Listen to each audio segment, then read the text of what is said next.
Are you familiar with FBI Special Agents Kyle Seraphin? I'm familiar with the name. Is that yes? I'm familiar with the name. Familiar with the name. Familiar with the name. Let's bring in Kyle Seraphin. He's the FBI whistleblower who helped expose government censorship of our First Amendment rights. Now, we only have this memo because a recently suspended FBI agent called Kyle Seraphin brought it to the public, and we're grateful that he did. Kyle, thank you so much for joining us tonight. He's the host of something that strangely is called the Kyle Seraphin Show. Kyle Seraphin, I can't thank you enough for speaking out. I knew you guys were out there, and I knew it was just a matter of time, but you got a lot of guts putting your face and your name to this. You're doing a service on behalf of the American people, and from the bottom of my cracked and broken heart sometimes, thank you very much. Take a look behind the curtain with a real whistleblower and American patriot. Prepare to embrace the uncomfortable truth because this program has no time for comforting lies. Here is civil liberties enthusiast, Second Amendment defender, and recovering FBI agent Kyle Seraphin. Hello, my friends, and welcome to the Kyle Seraphin Show. Today is Wednesday. It is January the 17th, and we've got a very interesting show for you today. We're going to be talking to Dr. J. Michael Waller. He's a think tank analyst. He's a journalist. He's a man who has seen some very interesting things and a recent author of the book Big Intel. We'll be teasing that here in just a second. And we'll give you some links in the show descriptions where you can find that out. Before we get into our interview, which I think you will enjoy immensely, let's say thanks to a number of our sponsors right up front. Let's say thanks to my buddies over at Catholic Vote. You guys know how to get there. Go to catholicvote.org. Just type in your email address and your zip code, and you can click Link Me In if you want to see the loop. Hit the loop. Right there, that's the yellow button on the screen. You can also give generously if you want to click on the green button up at the top right-hand side to donate to Catholic Vote, America's top advocacy group for faith, family, and freedom. I'm going to be hanging out with them later on today once I catch my flight, and you guys should definitely support them. They've been supporting us, the Kyle Seraphin Show. If you like what we're doing, they're one of the reasons why we're able to do it, so we appreciate it. Again, catholicvote.org. You can sign up for the loop, and you can give to their advocacy. They are in the fight. Every day. All right. Also, want to say thanks to my buddies over at 4 Patriots. There you go. Don't get yourself caught out in the cold. That is the time that we are dealing with right now. Look at this bottom left-hand side of the screen you're seeing, smashing things into ice. Don't be that person where you got phones in the ice, your hands are cold, you got no way to warm up. Get yourself prepared. It is one of the most important things that you can do for your own peace of mind is prepare for eventual and potential disasters. They're around the corner. We're in 2024. Things are going to get stupid. You might want a disaster radio. You might want an emergency food supply. You guys can do anything from 72 hours all the way up to a 1-year food supply by going to 4patriots.com. Again, 4patriots.com. Promo code Kyle or 4patriots.com/Kyle will land you at the emergency deals. Get yourself a multi-power radio. Get yourself something in the solar preparation range. You can get yourself set up with a solar generator, with one of these little battery banks, all kinds of little gadgets, and then some of them are pretty serious tools as well. Don't get stuck wondering what you're going to do. If you are waiting on your neighbors to prepare, you're the liability in your community. Don't be that person. Again, go to 4Patriots, the number 4Patriots.com, promo code Kyle, or 4Patriots.com/Kyle. How about one more? You guys know how to do it. Here it is. This is our OG sponsor. Our first sponsor, the OG original Patriot Coolers. Again, patriotcoolers.com. You can find them on social media at Patriot Coolers with an S on the end of it. A company that I've been working with since 2017. I started buying some of their things. I was using them on surveillance. I've used them in at least 20 states at this point, and I'm probably going to add another couple this year. I'm going to be going to Idaho, and my Patriot Cooler tumbler goes wherever I do. So check them out. You guys can go to patriotcoolers.com. The promo code is Kyle. It saves you 10%. You can also spend $50 and get free shipping. So check them out. You can look at the hard-sided, the soft-sided, the backpack style, and the tumblers, the double-wall tumblers. They are better than Yeti. We have just proved it in our little one-on-one, side-by-side accidental test the other day while at church in the parking lot, keeping hot apple cider hot. It survived and did a significantly better job to the point where I couldn't give my youngest the hot beverage. He could have the one from the Yeti because it was already cooled off and was just lukewarm. Check them out again at patriotcoolers.com, and the promo code is Kyle, Kyle. Ladies and gentlemen, joining me for today's Kyle Seraphin show is J. Michael Waller, who goes by Mike, unless I'm very mistaken. That's what I always call you, so hopefully that's okay. And Mike Waller is the recent author of a book called Big Intel, How the CIA and the FBI Went from Cold War Heroes to Deep State Villains. It's going to be released this week. You guys should be able to find it on Amazon. We'll make sure that the links are in the description for you. Mike, thanks for joining me. Great to be here. All right, buddy. And I made you download a Google product, no less. It's a terrible experience, but yeah, it's better than visiting the local field office. All right. So you're a security analyst. You work for a think tank in D.C., but I also remember your previous Twitter bio said that you were like a 1000th generation American. You guys basically put the soil in place in order for the American continent to exist. What's the story there? How long has your family been in this area? Oh, well, if you don't include the American Indian side. We need to include that. We can't discount it. We're not trying to get canceled today.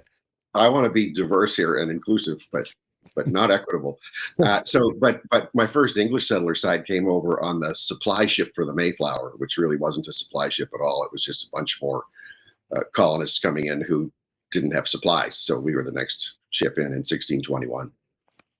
That goes back a long way. Yeah. And has your family always been, are you all East Coasters? Has that always stayed there? Yeah. And what part of the East? New England. There's the Southern Wallers were different. They were in a different group. So we invaded Ireland with Cromwell. They came over earlier.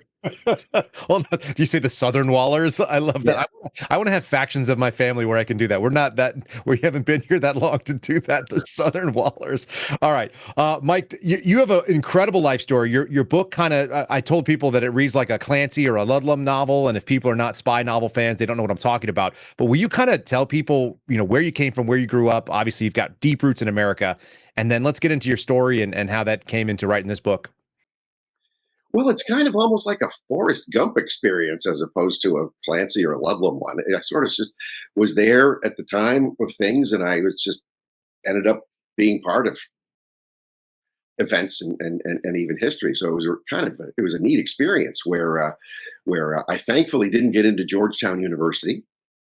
I had been trained first, and we came from a non-political family, rural New England, and patriotic Americans, but completely non-political. And my grandpa voted one party and my grandmother voted another party, and we never knew till they passed away which party they were in. So it was that kind of a family. But when I was a teenager, I got interested in the anti-nuclear energy movement. And this was in the mid to late 70s because I was concerned about the environment, about nature, about what was going to happen to boiling water coming out of the cooling part of the reactor being dumped into the ocean and what was going to happen to the fish beds off the New England coast. So that was my concern. And I was brought in to struggle sessions after a while. These were professional agitators from California who came in to recruit high school kids who had been recruited by their teachers, who were all, anti-Vietnam War activists and stuff. Mm-hmm. And going through struggle sessions where they then berated me and wanted me to berate myself, which I wouldn't do, that how stupid it is to be for the environment when the real struggle is to fight American capitalism.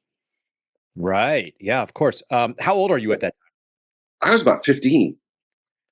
That's really, and what about your peers? What kind of peers were in these struggle sessions, or was it like a gang scenario? It was a gang scenario, and then we were peeled off individually. Okay. With three, older people from California. And when you're 15 years old, somebody's in their 30s or 40s, they seem really old. And these people were really intense. And I thought, no, this is not for me. These people are really bad people. So I sort of declared a personal war against this kind of subversive movement, recruiting kids, turning them into anti-American radicals when they were joining for innocent purposes. What would and a lifelong interest? Oh, yeah. So you're anti-nuclear. That seems like a thing that, at least, I don't know whether it makes sense now to you or not, but loving the environment's not a terrible sort of virtue, and the Sierra Club and so on and so forth. They're not awful, at least by nature. And then they're trying to subvert this and turn it into an anti-American sentiment that American capitalism is the actual problem, right? Were people receptive to it? Were the other kids in the area going like, oh yeah, you're right? They were not as many as they wanted to. And this was a neat thing because at that time, the pro-Soviet far left wasn't attracting young people very much.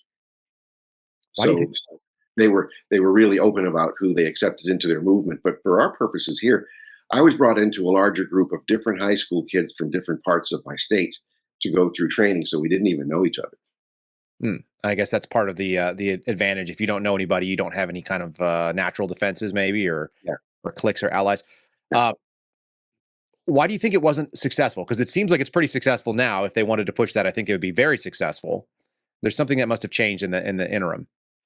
Well, they did succeed in that they succeeded in shutting down construction of one nuclear reactor. It was supposed to be a dual reactor. This is the Seabrook nuclear power plant in New Hampshire.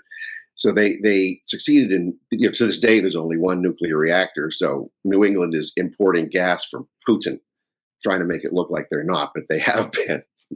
They've got an offshore pipeline off Cape Cod where the ships dock, so they can't even be seen now. They used to dock right up in Boston Harbor. But so you don't even see these Russian ships coming in to supply gas to mainly Massachusetts. So now, what's this? 40 plus years later, the chief sources of energy in northern New England are oil, nuclear energy, and wood. Right. And you get your sustainable energy green tax credits, well, at least through 2023. If you buy an iron stove that burns trees, you get the same tax credit you would get for buying solar panels because it's considered renewable energy. Makes sense to me. Everything old is new again. The interesting, I guess, piece to that is that you see these kind of like memes online, and I always think that memes kind of say 1,000 words. They put so much in one place, and it's like people that are arguing against Russia. They're so awful. That's why we got to do this thing. And at the end of the meme, they're buying Russian oil and gas, and they fully put on the clown wig and the mask and the makeup, and they clown themselves over and over again because all these things end up serving the exact thing that they claim that they're against. I wonder if that's on purpose or are people really just that ignorant? I can't really tell either. Well, I don't know, because you've got people like Elizabeth Warren of Massachusetts, who was behind this deal with the Russians. They shut down both the Pilgrim reactors in Massachusetts. The reactors could have been renewed. They shut down the reactor in Vermont. They shut down the main Yankee reactors. So the only one left is Seabrook in northern New England, and that's powering 3 states. They didn't want to have hydro coming down from Quebec because that would involve cutting down trees to put in a power line. So they've really screwed themselves. People like Elizabeth Warren, who are pushing for this on the side, let's buy gas from Putin kind of secretly. At the same time, she's out there lobbying Barack Obama, this was years ago, to exonerate Soviet atom bomb spy Ethel Rosenberg. You got to be thinking, what kind of agenda are these people in? Well, if you've immersed in it for a long time, you can kind of figure it out, but it sounds strange to the average American. Well, we're looking at them. We know they're not dumb, although they appear that they're happy to appear dumb or say things that are dumb that motivates a base. But then in the background, they're doing all these nefarious actions that look very calculated. You have more exposure to these people than most, at least dealing in Washington D.C. the way you do. Would you agree they're not dumb? That there is at least some motivation, or they're not just operating? They're not dumb. They're really sharp people. They a lot of them know how to make a lot of money in office. They know how to pressure crazy agendas on the American public and how to, they know what they're doing. You cannot have somebody like Senator Ed Markey of Massachusetts, who when he was a congressman, or now Congressman Jim McGovern of Massachusetts when he was a congressional staffer, helping communist insurgents in Latin America under President Reagan. And it's not like it was a youthful stupidity or indiscretion. They have been on this for their entire political lives. They're pushing something. They know precisely what they're doing. All right. So you've got a pretty good insight into this. Like you said, Forrest Gump was the other analogy, by the way. It's either Clancy, Ludlum, or Forrest Gump who just touched all these interesting key points in history.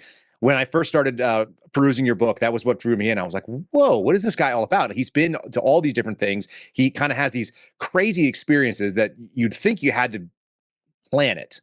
And then in reality, we know that it's just like you're more likely to just kind of accidentally Forrest Gump your way into it. Tracy Beans, my buddy, was reading. She was like, I'm absolutely engrossed by this. I sent her over that sort of advanced copy. So she would, and she'll probably interview you as well. So let's give people this. You're 15. You're getting this anti-nuclear energy situation. You're running into commies from California doing struggle sessions. And that kicks off your personal jihad, which I like that word. So we'll just use it real quickly. Tell people where that took you in the next couple of years and how you ended up doing some of the wild things that you did, which are right in the first pages of the book that'll hook people in. So I ended up going to George Washington University, and this was in the late summer of 1980. So Jimmy Carter's president. Reagan is on the verge of being brought in. He's going to start a nuclear war. He's going to, destroy the world. There's all this terrible propaganda going on about Reagan. So I cast my absentee ballot for Reagan from my dorm, but I had to show my ID and apply in writing and explain to my town office why I needed to vote absentee. Those were the old days when you needed those types of things. Yeah, well, we had some sort of basic common sense. Yeah.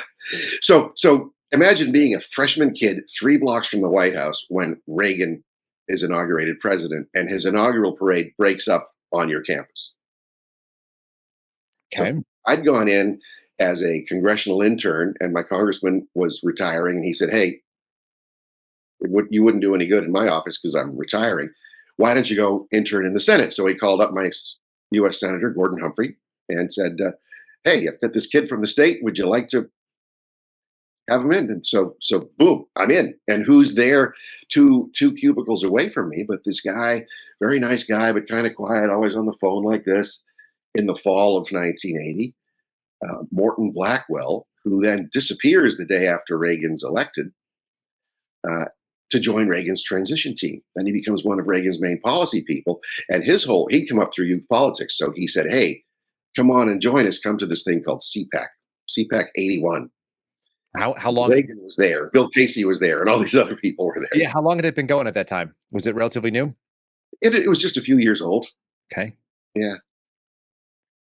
So and it wasn't anywhere near like it is. It's a hotel space, and people come in and speak in the big rooms, and there are hospitality suites. But you get to meet all of these people. You could just, meet the Reagans and say hello to them and get your picture taken with them and all that. It was a really, really cool time. And so you're there as a kid, and they say, what are you doing? And then who's there? Roy Cohn, lawyer who he'd been, Joe McCarthy's investigator in the 1950s, and you had all these old people from the OSS and legends from World War II and all these other folks, and you'd get to meet them and just hang out with them. So it was being in that environment where you have all these opportunities come up and just stumble right into them. Do you remember thinking that you were touching pieces of history that were going to be written about and spoken about for 100 years at the time, or what was your sense of the environment when you were walking through? No, it was cool because it was Reagan. It was, we were mainly looking for girls, so we weren't, and it was a good venue for that. But Reagan's a movie star too. Like we forget that. I think at least my generation does, because he wasn't a movie star to me, but he was, California's governor, but he was also a movie star. That was like his big thing. And he was head of the Screen Actors Guild. Mm-hmm. And that was one of his experiences. He was a liberal Democrat who was head of the Screen Actors Guild Union. Then he testified before Congress about communists in Hollywood. Mm-hmm. This was in the 40s or 50s. This was long, long ago. So he was on this back then. But you get to meet these people, and some of them, you're just a kid, so they don't know who you are and so forth. And you don't know who they are. Like, I didn't know. I'd never heard of Roy Cohn when I met him. I just knew about him after the fact. So you just bump into these people without knowing who they are. This is my life right now too, by the way. I keep meeting people and they go, oh, this is so-and-so. And I go, oh, it's really nice to meet you. And then I find out later, I'm like, oh, that person's of some national relevance. I probably should have known that beforehand. It's kind of fun. It's kind of fun to Forrest Gump through it. So as you're meeting these folks, and you mentioned youth politics, and obviously you're now involved in youth politics. You're an intern, yes. But was that a driving force? Did people look at it as a driving force to be able to move national politics and the needle, at least in the 1980s? Was that something that people were driven to? Yeah, they were very much so. And Reagan was really conscious of it because for him, groups like Young Americans for Freedom, which was his favorite youth group, and the College Republicans were vital to his electoral victories in California. They were active in supporting him, especially Young Americans for Freedom, in his 1976 presidential campaign. So it was his favorite youth group. And this was back when John Wayne was signing direct mail letters for Young Americans for Freedom. So you get I think, was it Jimmy Doolittle or some of these other great World War II figures were signing direct mail for this youth group. This was right before I came on, but Reagan had helped do fundraising for Young Americans for Freedom back then. So it was a great time to be in youth politics. And we really didn't know where we were going to go. Some come into Washington with a big agenda. I want to be a senator someday. I want to be this and that. And those are your more oftentimes cutthroat people with, let's say, fluid ethics. Yeah, morality that's a bit flexible. Yeah, yeah, and you could see it at the time, but then in hindsight, you can really, really, really see it. So other people just sort of went along and said, let's just do stuff," and that's sort of where I fell in. All right. So what comes up next? So let's see, got into student journalism. I wanted to go to Afghanistan because at RYAF chapter at George Washington, we had a guy from Soldier Fortune magazine come in, Jim Coyne, straight from Afghanistan. And so he said, "You want to do journalism?" He said, "Come on back to Afghanistan with me." I thought, that's a great idea.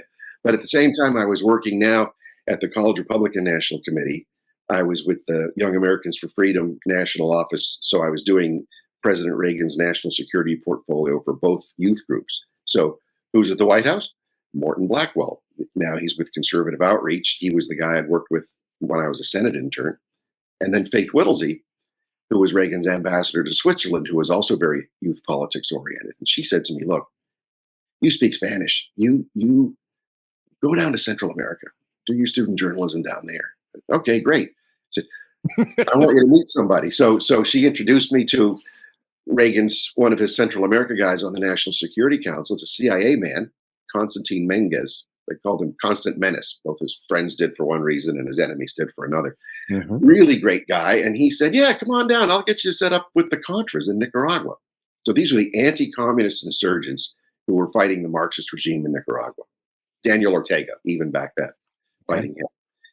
And went down there on my first trip. And then that started off my student journalism career. But at the same time, Constantine, so this was the invasion of Grenada in 1983 when Reagan went in, cleaned out the communist government there. There'd been a coup. They overthrew and assassinated the Marxist prime minister. There were American medical students on the island. So Reagan went in, took out the regime, and came back with this trove of secret communist documents and treaties.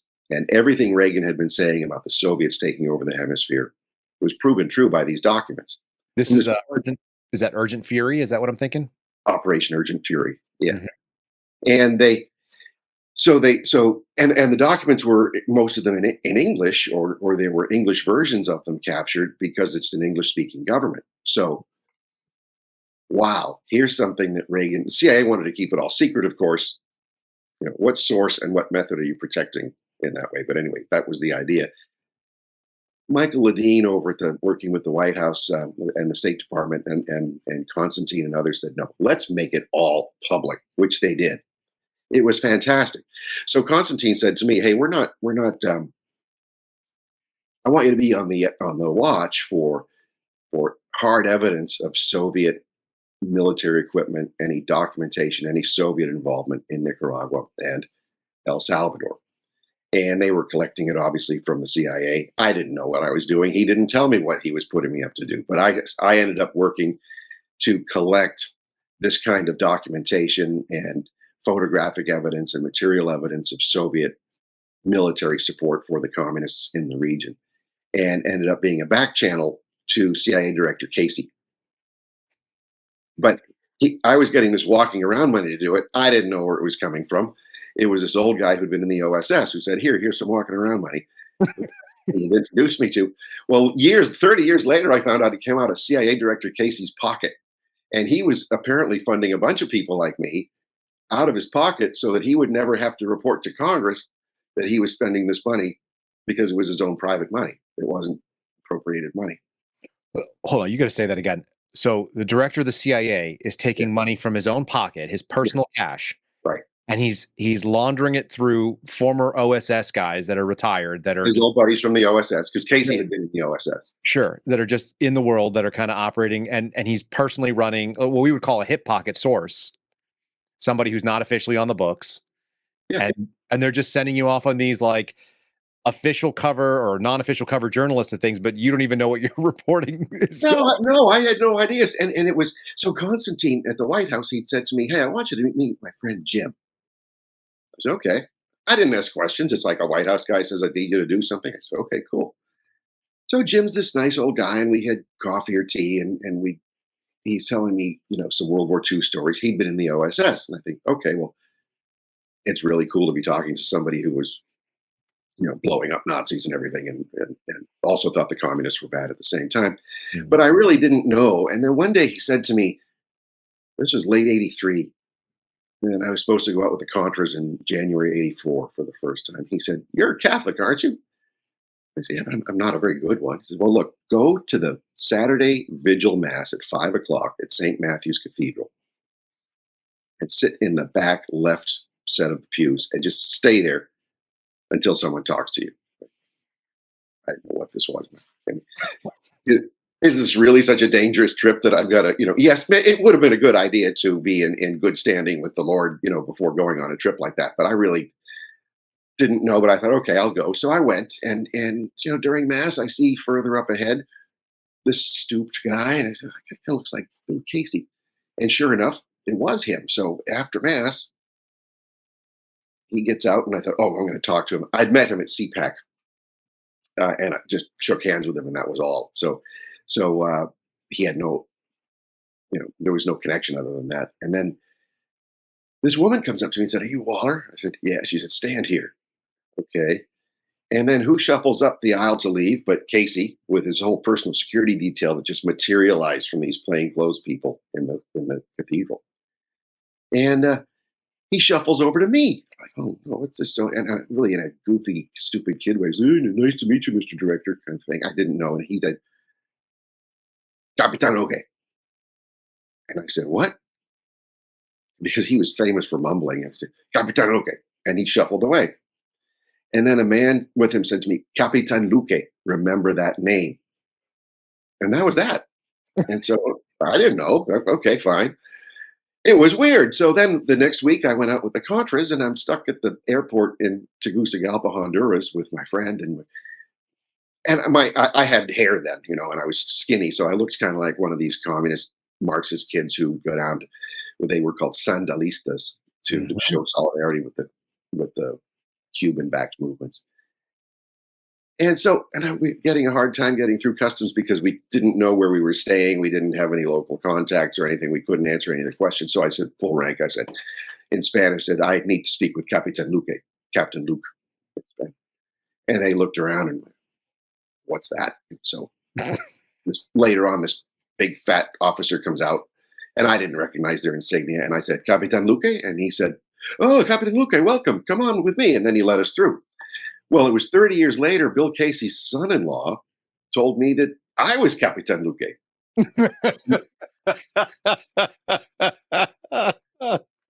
That was my cryptonym that Bill Casey had given me in church. And it didn't make any damn sense because he gave you no context, and you're out there, you just Forrest Gumped into it. He just mumbled it, and then another guy said, "Remember that name." And I was, okay. So when I said Capitan Luque, so I didn't know for 30 years. So I was talking to Casey's son-in-law, who was president or chairman of the board of the school, the grad school where I taught at the time, Institute of World Politics. And he listened to the story and he laughed. He says, "That was Bill. He was giving you your cryptonym." He said he always did that in church because he could never be forced to testify in Congress what he had said to anybody in church. So I didn't exist on any books. So you're paid out of his pocket. He's given you a pseudonym to go work underneath, and this is your secret identity as you go down there that you didn't even know was your secret identity. No clue. Accidentally saying it. So okay, so what do these guys do? They took you in. They said, "Oh, you're good to go. Now you're Capitan Luque." They just left, and then we had a twin cab pickup full of Contras out there waiting for us, and we just took off. I had no idea. All right. So, and your cover is essentially that you're doing photojournalism. Is that what they? Student journalism. So the thing back then was for conservative students to have their own newspapers, because most college newspapers then, as now, were lefty. Sure. And so we set up our own one. And unlike, say, the Dartmouth Review, which Dinesh D'Souza founded, or the more polite. Dartmouth Review wasn't erudite, but it was sophisticated and it was clever and it was informative. We were just out there to attack and to expose Marxists and infiltrate Marxist groups for fun and disrupt them and expose all their paperwork and their members and this kind of stuff. That's what I would call a shit disturber. You guys are just poking the bear. Yeah. And really, if we had social media, then we would have been shit posters. I love it. Yeah. So as opposed to Dinesh was the more sophisticated guy, and his people ended up going to the Wall Street Journal and other places, and my guys sort of dispersed. Some of them actually went places, but I don't want to expose them and discredit them. Don't expose anybody. That's great. So student journals, and then are you trying to do original reporting down there? Was that the goal? I mean, Yeah, original reporting and do what I was going to do had I gone to Afghanistan. And this was when Afghanistan was occupied by the Soviet Union. I assume. And Yeah. we were going out with Ahmad Shah Massoud's forces who was always on the good guy side. He was not a jihadist ever. He was assassinated by Al Qaeda right before 9/11, and then we went in. But anyway, I had met Massoud, but not in Afghanistan, but never made it to Afghanistan until much later.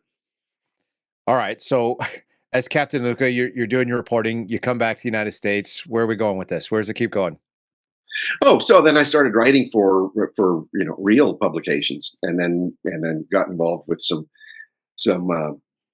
think tanks where I was pretty much free to do as I wanted. It was a lot of fun, and it was stuff again mostly in the Western Hemisphere And any place there was resistance. Yeah, all around Central America, Colombia, Chile. This was when Pinochet was running Chile, and it was a really remarkable time to be a kid then. But it was also at the time the Soviet active measures were at their peak. And Reagan was battling Soviet active measures and exposing them in public really for practically the first time in a systematic way. And so he had a whole apparatus within the White House and the State Department and interagency to be exposing Soviet covert influence campaigns against the United States and against the West in general. I was part of that because, lo and behold, through college Republicans, the daughter of the House Intelligence Committee staffer who was doing this, who then went into the Reagan administration to run it, she was working with me at college Republicans. And then we became friends, and she said, hey, you should meet my dad. And then I got connected in with this whole office to counter Soviet active measures. And it was a great office because the guy running it, Herb Romerstein, himself had been a Communist Party member when he was a kid in the 1950s. And he had defected in place to the House Committee on Un-American Activities. Then he became a staffer there. So he was involved in the breakup of the Communist Party USA, the breakup of the Ku Klux Klan, a whole bunch of other, anti-subversive stuff. And so he took me under his wing and then brought me into a whole new universe of people. Let's talk about active measures just a little bit for people's kind of background. I know a lot of people have probably heard the terms. You kind of touched on what it is, but can you talk about some of the techniques that were being used and end goals and who was implementing them, at least in the United States? Sure. Well, the Soviet Communist Party, so it wasn't the Soviet government, but it was the ruling party itself that had this apparatus for active measures. So active measures is a Soviet term. So it's an English translation, like the word disinformation is an English translation of a KGB term, disinformatia. And active measures was a spectrum of covert activities ranging from planting false stories as disinformation to recruiting journalists or politicians or businessmen or any influencers, all the way up to supporting insurgencies and assassinations and terrorism. So it's that whole active measures spectrum. Mm-hmm. And that was the Soviets' most effective weapon against us. Put us on the strategic defensive even before the nuclear age. But during the nuclear age, it was really handy because the Soviets could fight us without ever escalating up to a nuclear threshold of strategic nuclear war. And how successful? What's the crowning kind of achievements of these active measures, if we can pin them down? On some specific ones, shutting down the American nuclear power industry was one of them. So this is where when I really learned this now, I'm in my late teens, early 20s, learning about Soviet active measures and thinking, wait a minute, I was a dupe in a Soviet active measures campaign to shut down the American nuclear industry. Interesting. Which was part of shutting down the American strategic weapons production because the plutonium being produced for our warheads was coming from the nuclear waste of nuclear power plants. Interesting. So when you realize, whoa, you were right in the middle of it and you didn't even know. And then to see it now at the national strategic level was astonishing. So they got us to shut down our nuclear power industry effectively.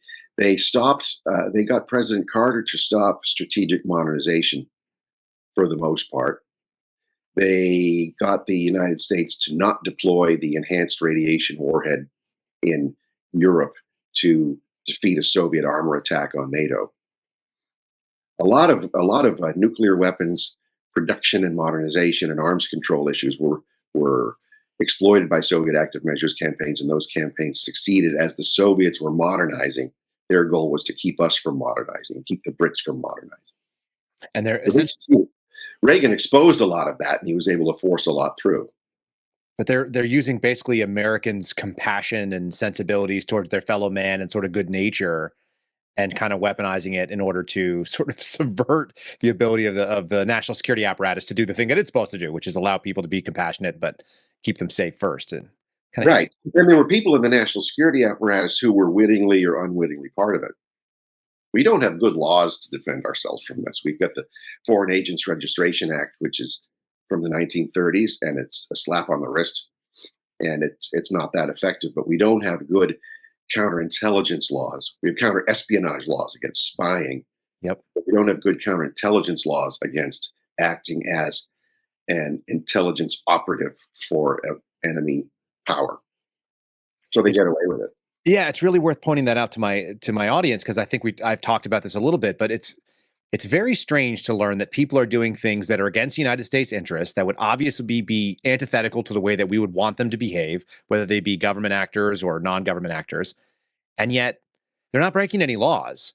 They're doing things that we would sort of all agree are not good for America, and they're not good for even themselves, maybe. And yet we can't stop them. That's sort of why freedom and liberty is dangerous, I guess, is that we have a lot of open door policies that you wouldn't have if we had an autocracy, or if we had a truly tyrannical police state, which we seem to be trending towards. Yeah, and some believe that having that type of police state is really a good thing for America because it protects us against these types of adversaries. So they want to have, the equivalent of Britain's Official Secrets Act. Oh, well, Britain's a democracy. Well, it's not a republic.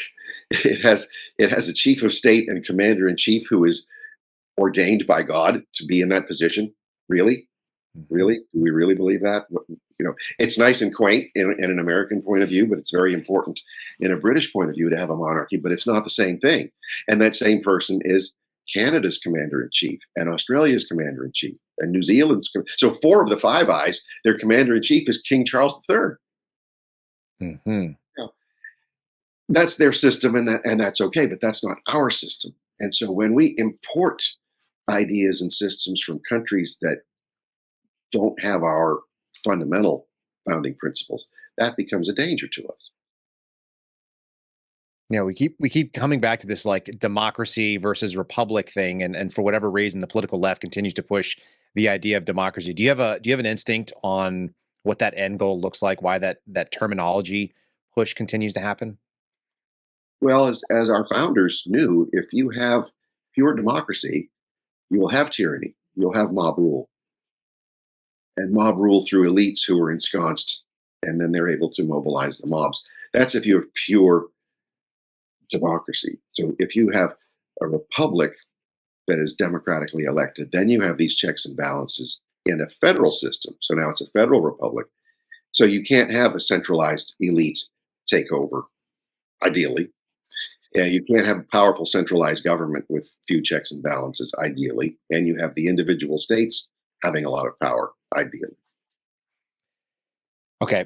I'm putting something together in my head here. You talked about Russians using some of our compassion against the nuclear program, keeps us from doing the things that are best for us. One of the things that I always hear argued against the institutions that exist in the American Republic, the way that our constitutional republic is structured, things like the Electoral College, the argument is that it's elitist. It's old-fashioned and elitist.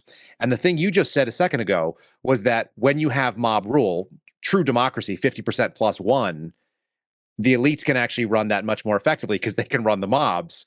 So they're selling this agenda of democratic type rule, and yet you're saying that it's in fact the opposite. The arguments are almost turned on their head. It's kind of an interesting little subversion. Yeah, and this is entirely consistent with the ideology of somebody like Barack Obama, where if you have that 50% plus one, that's considered a mandate for you to do as you want. So when he was elected, he came in with all these executive orders to fundamentally transform our entire government and our society overall. He had these executive orders pre-written. So executive orders are legal, they're constitutional, they're the president's missives to different government agencies or bureaucracies to do whatever the president deems needs to be done. And a lot of these executive orders remain in force from president to president. Sometimes they're changed and sometimes they're kept intact. So Obama came in with with these executive orders pre-written because he had his very narrow mandate. He had a 1.5% popular vote majority, but a very large electoral vote majority. So the Electoral College was fine with him because it showed a massive, massive mandate for what he was going to do in terms of electoral votes.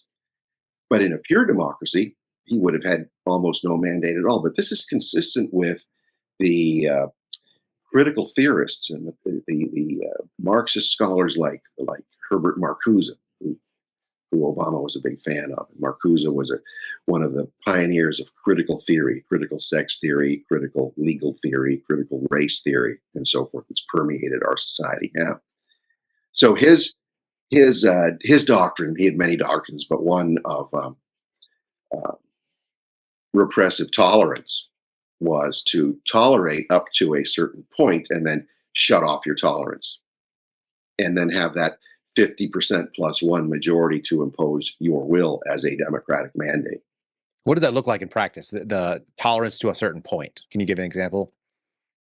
Free speech up to a certain point, and then it becomes insensitive. Then it becomes dangerous. Then it becomes terroristic, disruptive of society, hurtful. So that's the movement from political correctness, which I remember when I was a kid being sort of the argument, to now there's hate speech, and hate speech is not just immoral, it's potentially illegal if we can make it so, kind of thing. Right.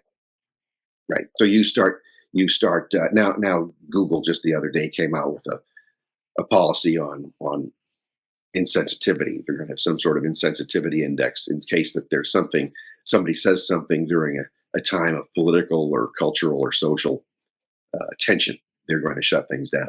This was their big event release that they just did. Yeah. It was called significant event or something to that effect. I remember seeing it. Yeah. So back in the Vietnam War period in the 70s, and the cultural revolution that was taking place in America, free speech was taken to its extreme by the far left because it was to their benefit. At that time, there were words people didn't say. There were, you didn't talk about sex, or you didn't talk about, bodily functions or other things in public. You didn't have, George Carlin's famous words, could not be said on TV, but they really weren't tolerated anywhere except among friends or certain types of groups. So in the name of complete freedom of speech, all that social self-control that we had as a civil society was thrown out the window. And then they issued their own types of censorship, like hate speech, as you just said. And what do you think the motivating goal is by throwing those social norms out?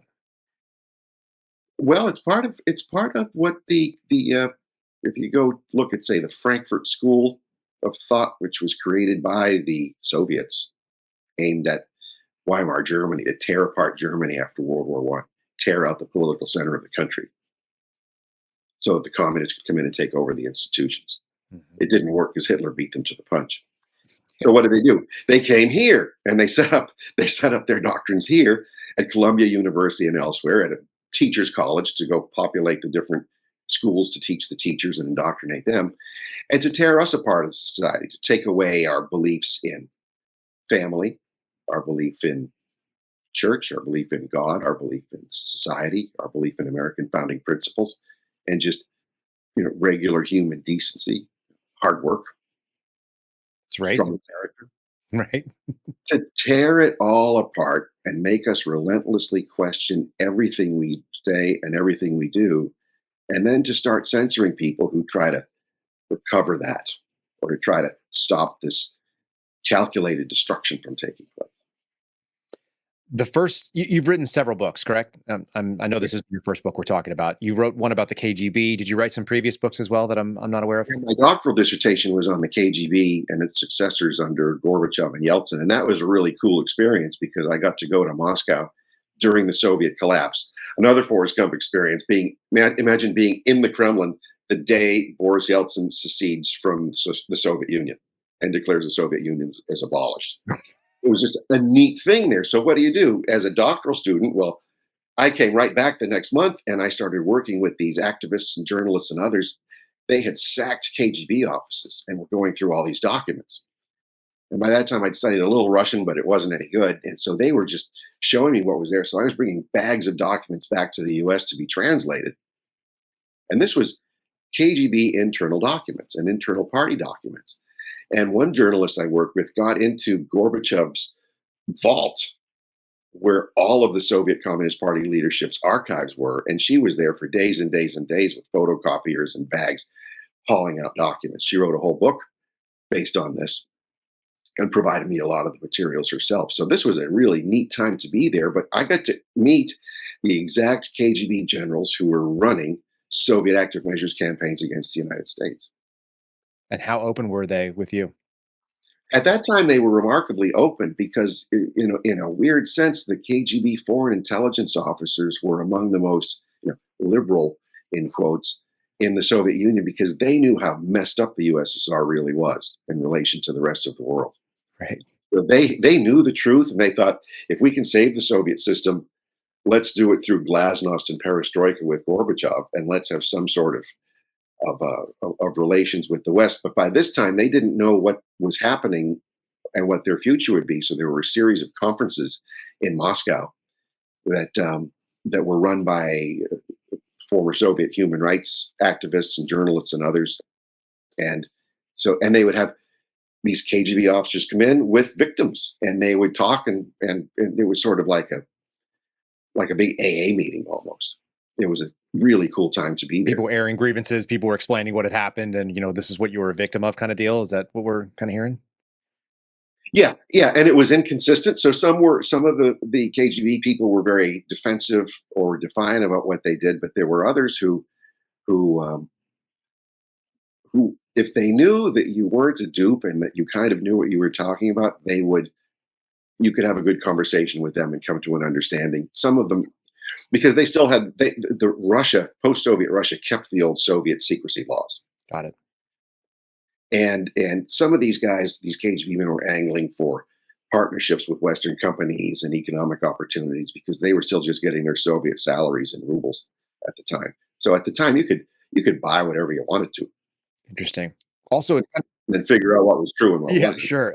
It sounds like though what you're saying is that the people that were most educated about what was happening in the West, that were doing the active measures, that were working against the West, also were getting radicalized in their own right, based on how much better the West was and what they were trying to defeat actually looked like a better outcome than what they were living in. Yeah.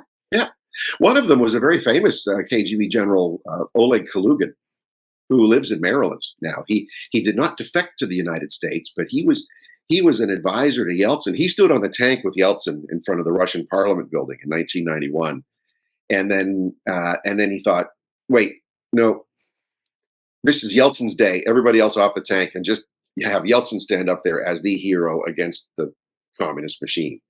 So it was General Kalugin who knew and who understood it. He knew all about activism. He ran tons of operations against the United States.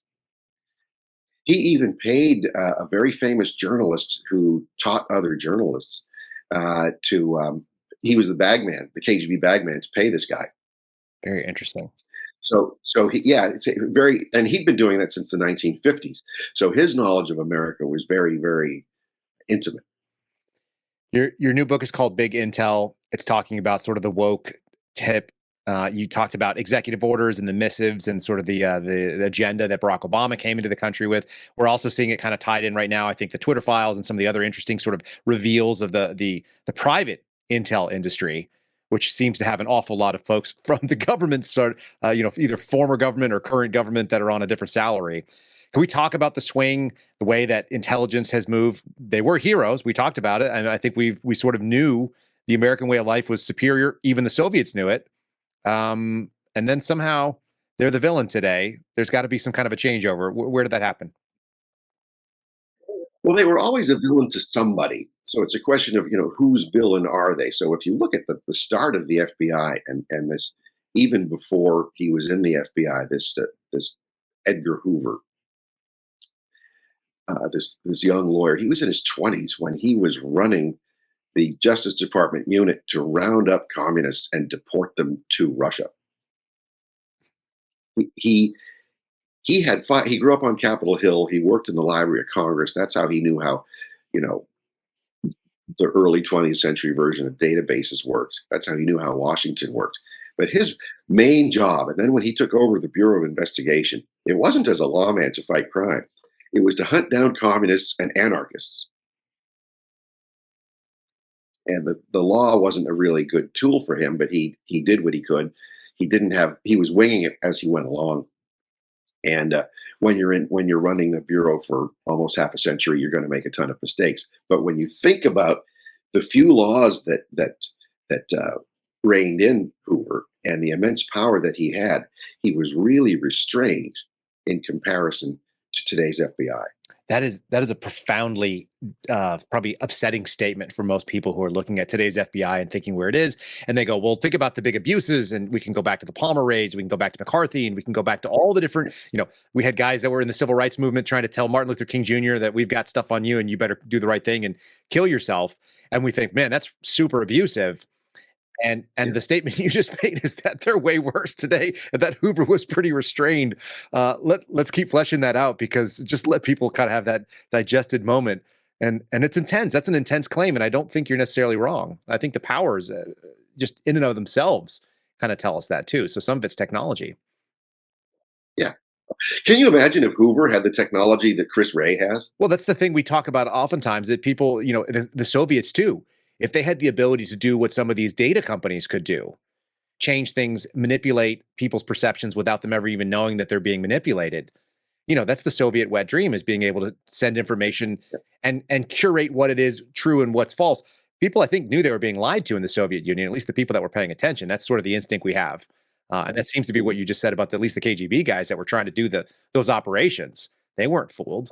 Well, everybody in the Soviet Union knew they were being lied to, and they would lie to each other, and then they would know how to read through the lies. Sure. And I talked to Matt Taibbi about this a little bit on Dinesh's podcast. And when we were talking about it, he said, yeah, there was sort of this atmosphere of people saying words, but none of them had any meaning, because that's just the thing you did. If you were silent in public, you looked ridiculous. So you're just talking about inane, you're tweeting. And we kind of saw this kind of interesting little amusement of it's just birds making noise. If the birds stop making noise, that's usually when something really scary is about to happen. And he said that was always the Soviet. There was always people talking, but nobody was saying anything, because you didn't want to. Yeah, that's a great way to put it. Yeah, you talk about your beet rations or something, and that had special meaning. It was called esoteric communication. Mm-hmm. But it's funny you brought up Matt Taibbi, because I've never met him, but I followed him since I was in Moscow during the Soviet collapse. He was with this sort of counterculture or underground paper called The Exile. And I really liked it, and I followed it because he was just going after the KGB like crazy, and there were very, very few American journalists who were doing that. Yeah. So I was not I was doing academic work back then, but I followed him and never got to meet him. And then he resurfaced online, and I thought, wait, I've heard of this guy, I've met him. And then, boom, he comes out and exposes with Mike Schellenberger the Twitter files, and so he has just stuck with his principles on going after big government, just from a very different perspective. Yeah, I mean, he's an interesting guy, because I think he's more like the classical liberal left. We don't agree on probably everything. I don't know what we don't disagree on, though. We haven't really kind of compared notes and saying, oh, this is where I think you're wrong. But he's kind of like he's an athlete, and he comes from an American position of liking what this country is about. And the disagreement is like, how do you make it better? I think that used to be the old left versus right, at least when I was a kid. That's what people were trying to figure out. Like, we kind of agree that America's a great place, but we want to make it better. And different parties were abusing it. But that's not what's going on right now. That's not what we're seeing in this country. We haven't even agreed on the moral basis. And it sounds like some of that was actually subverted through Soviet techniques and Frankfurt School and so on.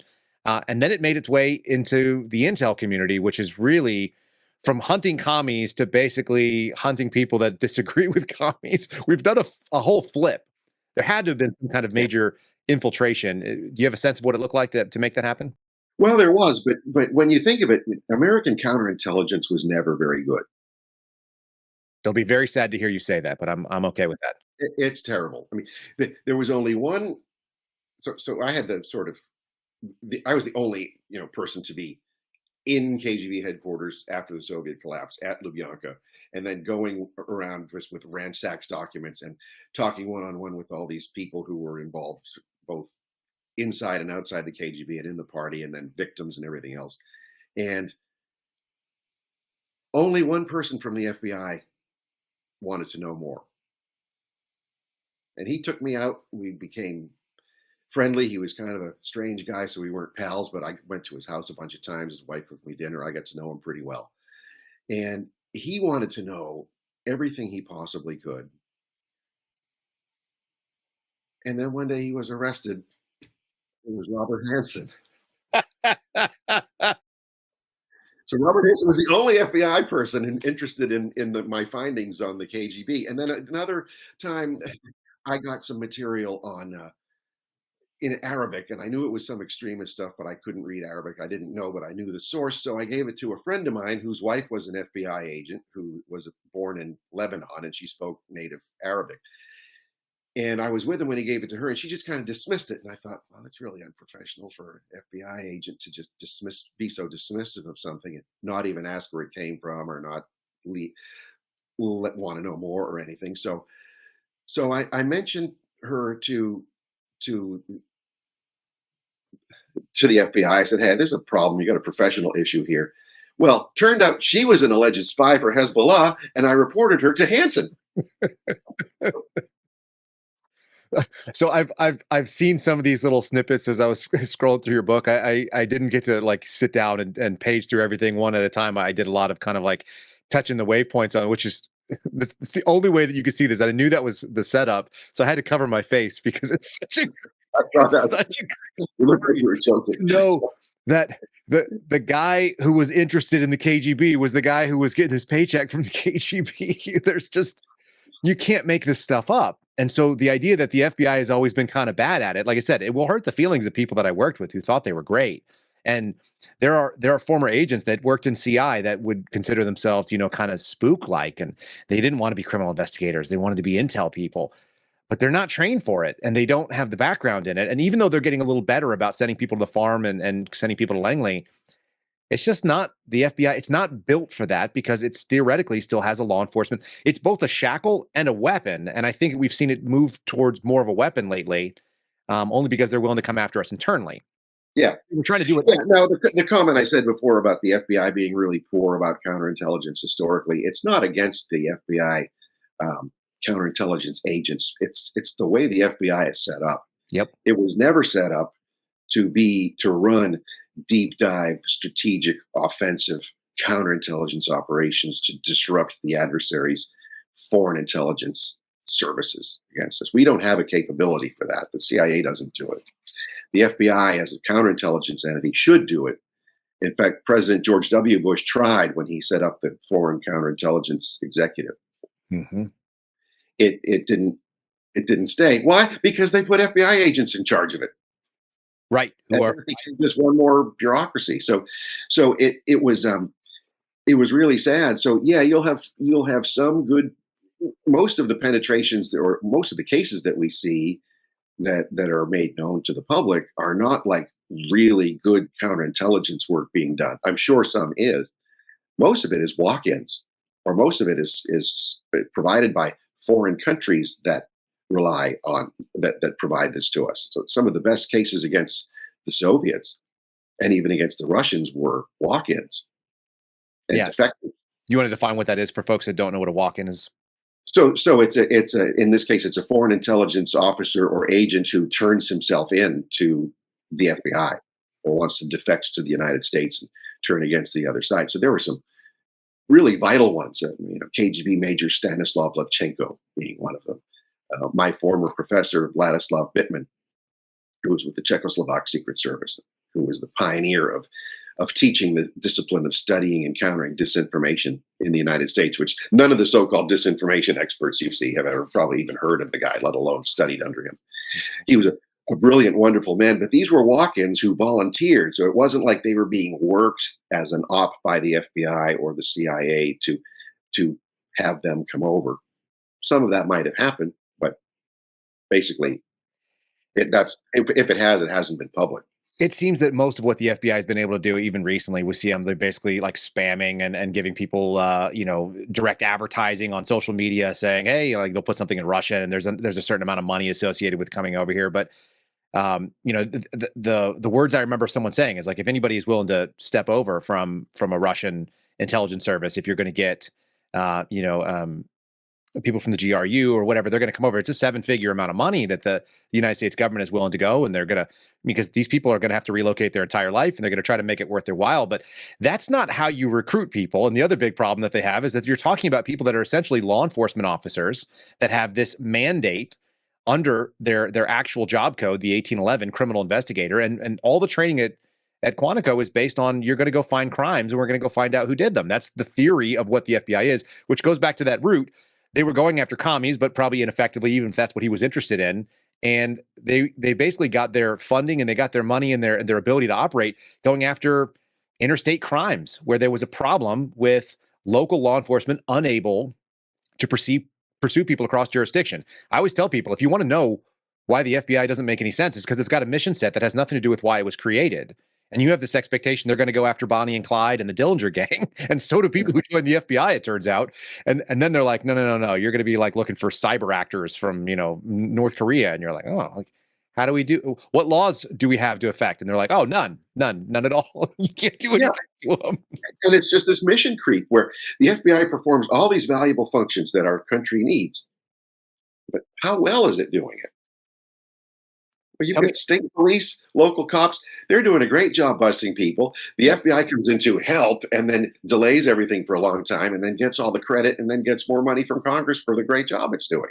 You're literally describing Steve Friend's talking points here. So I love that. Let me tell you something that I thought when I was there doing counterintelligence. You tell me how this analogy works from a lot of time looking at this.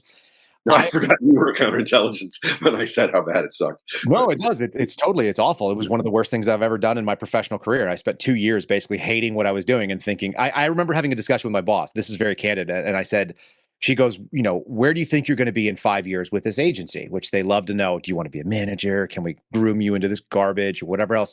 And she said, where are you going to be in 5 years? Where do you see yourself and how are you going to get there? And I said, well, it's January. And if I'm still working this squad by June, I'm not going to be working for the FBI anymore. So that's where I see myself in the next 6 months. I don't have 5 years of foresight because I can't even do this for another 6 months. I've got to get out of here. I can't do this work. And the way that I had come up with it, because I'm always looking for analogies, the let's say that the law enforcement apparatus is a hammer, right? Bad guy pops up, smash it. That's the job.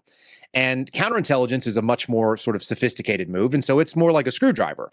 You've got to basically turn it, and eventually you get it home where it needs to be. And it keeps two things together. And the FBI, as it currently stands, is a hammer with a screwdriver welded on top of it.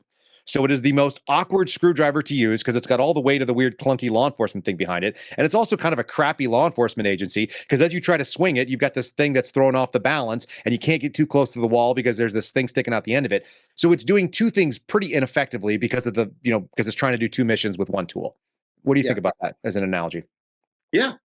Yeah. It was set up as well, have you seen the founding memo of the FBI? No, I don't think it's like a half-page memo, which it's like a stream of consciousness from an attorney general named Bonaparte. Mm-hmm. So he was related to Napoleon. And this was because there were of the anarchist violence and other things, and it referred to special agents. We need special agents for this and that. So that is what the FBI considers its founding document, meaning a memo, a poorly written memo from an attorney general from 1908. So the FBI wasn't even created by law. There's no law establishing the FBI. Now they've been since moved underneath the DOJ, which was done by some move that Congress, I think, signed off on. So there's that. Yeah, well, it was part of the DOJ from the beginning, but it had a different status within the DOJ. Right. It got reassigned. But what you're saying is that basically the foundation of it is that considered executive order, attorney general mandate. What does that play? Attorney general memo. Uh-huh. And this is the FBI on its own website describing its own history, saying that this is our founding document. Which is weird, by the way, because if you've ever seen, and I've made this argument, I said, if you ever find a woman who lies to you about her birthday, what else will she lie to you about and her age? The FBI lies about its age to me because it became the FBI in 1934 or 1935. I can't remember where it officially crosses over, but it was called the Bureau of Investigation. The Air Force used to be called the Army Air Corps.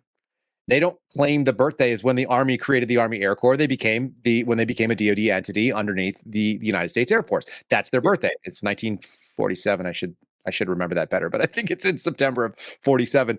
But that's their birthday. That's the real birthday. The FBI really started in 1935, but they claim a different birthday because I don't know, is it sexier? They got more time on the earth, but it's this is genuine.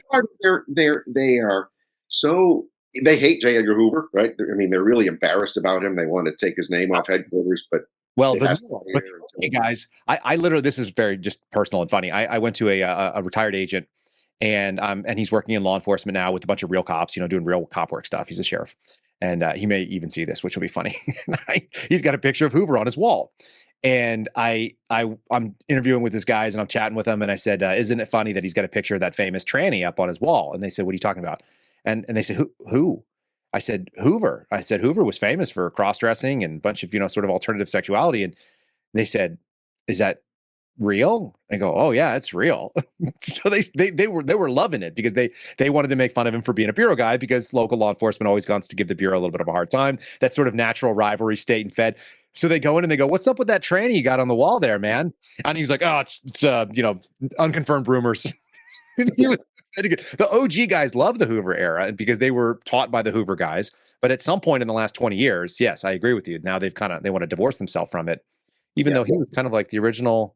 He was the original alternative guy in government who hunted the other. He was the G-man, he was always gets his man. He was upright, and really he was one of the most popular figures in America for years. One of the most trusted figures in America for years. So even up until the late 60s, just before he died in the early 70s, he still had the support of 2/3 of the population. Selling your own legend. Yeah, exactly. So the whole legend of the FBI being born in 1908, it's just a modern day continuation of Hoover's fiction. And even Hoover took over the Bureau of Investigation, but it still wasn't Federal Bureau until you said FDR brought it in sometime in the 30s. And you think that even in all that gangsterism, which is kind of the way you have to look at it, the way that he had files on people, the way that he used the authorities, and he was stretching what he was allowed to do versus what he was legally, supposed to be doing, even that was constrained. I think that, like I said, that nugget is going to bother me now that it was constrained compared to what's going on today.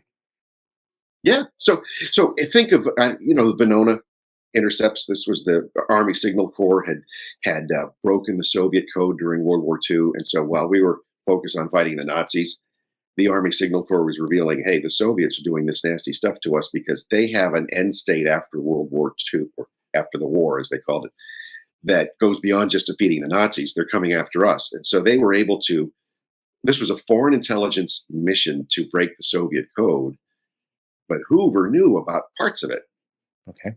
But he could never use what those intercepts said about Americans working for the Soviets, had their names, their positions within various parts of the government and wherever else.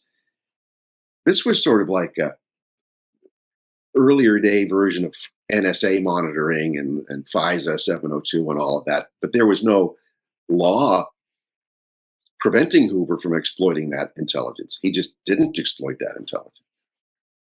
He never even told the president about it because he knew that President Roosevelt was surrounded by Soviet agents. And would reveal the code to the Soviet agents. Why do we think he didn't use that in a weaponized way or go after some of these folks? Like, what was the restraining principle? So Hoover was generally leaned Republican, but he would work for whatever president wanted him to. So he did spy work for President Warren Harding to spy on political opponents. He did spy work for FDR to spy on political opponents and even political allies. And he even monitored Eleanor Roosevelt's appointment secretary. And when she found out, she got really angry and she said the FBI is a Gestapo. Interesting. And Truman and Eisenhower didn't make any political abuse of the FBI, and they didn't Hoover was not part of their inner circle, but they kept him on. The Kennedys used him a lot. They hated him, and he hated them, but they used him a lot for their spying on mainly communists in the civil rights movement. And so it was Bobby Kennedy, Attorney General, who instructed Hoover to wiretap Martin Luther King. It wasn't Hoover just getting his jollies by listening to dirty conversations. It was a direct missive from Attorney General Kennedy to Hoover, and Hoover thought at the time, I don't want to do this because this will destroy the FBI if we're caught spying on the civil rights movement. So he did it. He had to do it anyway. So and at that time, the FBI was doing a lot of this sort of like anti-KKK stuff. They were trying to expand influence and trying to show that they were the good guys. I think that's kind of concurrent. So that would make sense that it would look really bad. Yeah. And there was trouble too, because the KKK wasn't violating federal laws at the time. Right. So it wasn't an FBI issue. So to fault the FBI for not going after the Klan, that was a state issue. So it was President Johnson who finally said, you've got to smash them. He said, I want you to infiltrate the Klan like you infiltrated the Communist Party. And Hoover actually did, and just destroyed it, because you had a lot of state and local law enforcement working with the Klan in the Deep South. What was the authority set that they were using? Did they have, that was the KKK Act that they passed, or was there something else that had to, like, how did they justify it? There were some laws then, but it was mostly LBJ telling Hoover, bust up the KKK. And then Yes, they sir. did. Yes, sir. And did that start? Is that Emmett Till era that I'm thinking of? I'm trying to remember kind of what was happening concurrently as far as big cases and. Oh, that was 64, 65. It was early to mid 60s, obviously right after the Kennedy assassination. But you had, murder is still not a federal crime. Right. If the KKK is lynching somebody, it's not a federal crime. Mm-hmm. Unless it's over different states. But boy, right? Every FBI agents need the cooperation of the state and local police. Yep.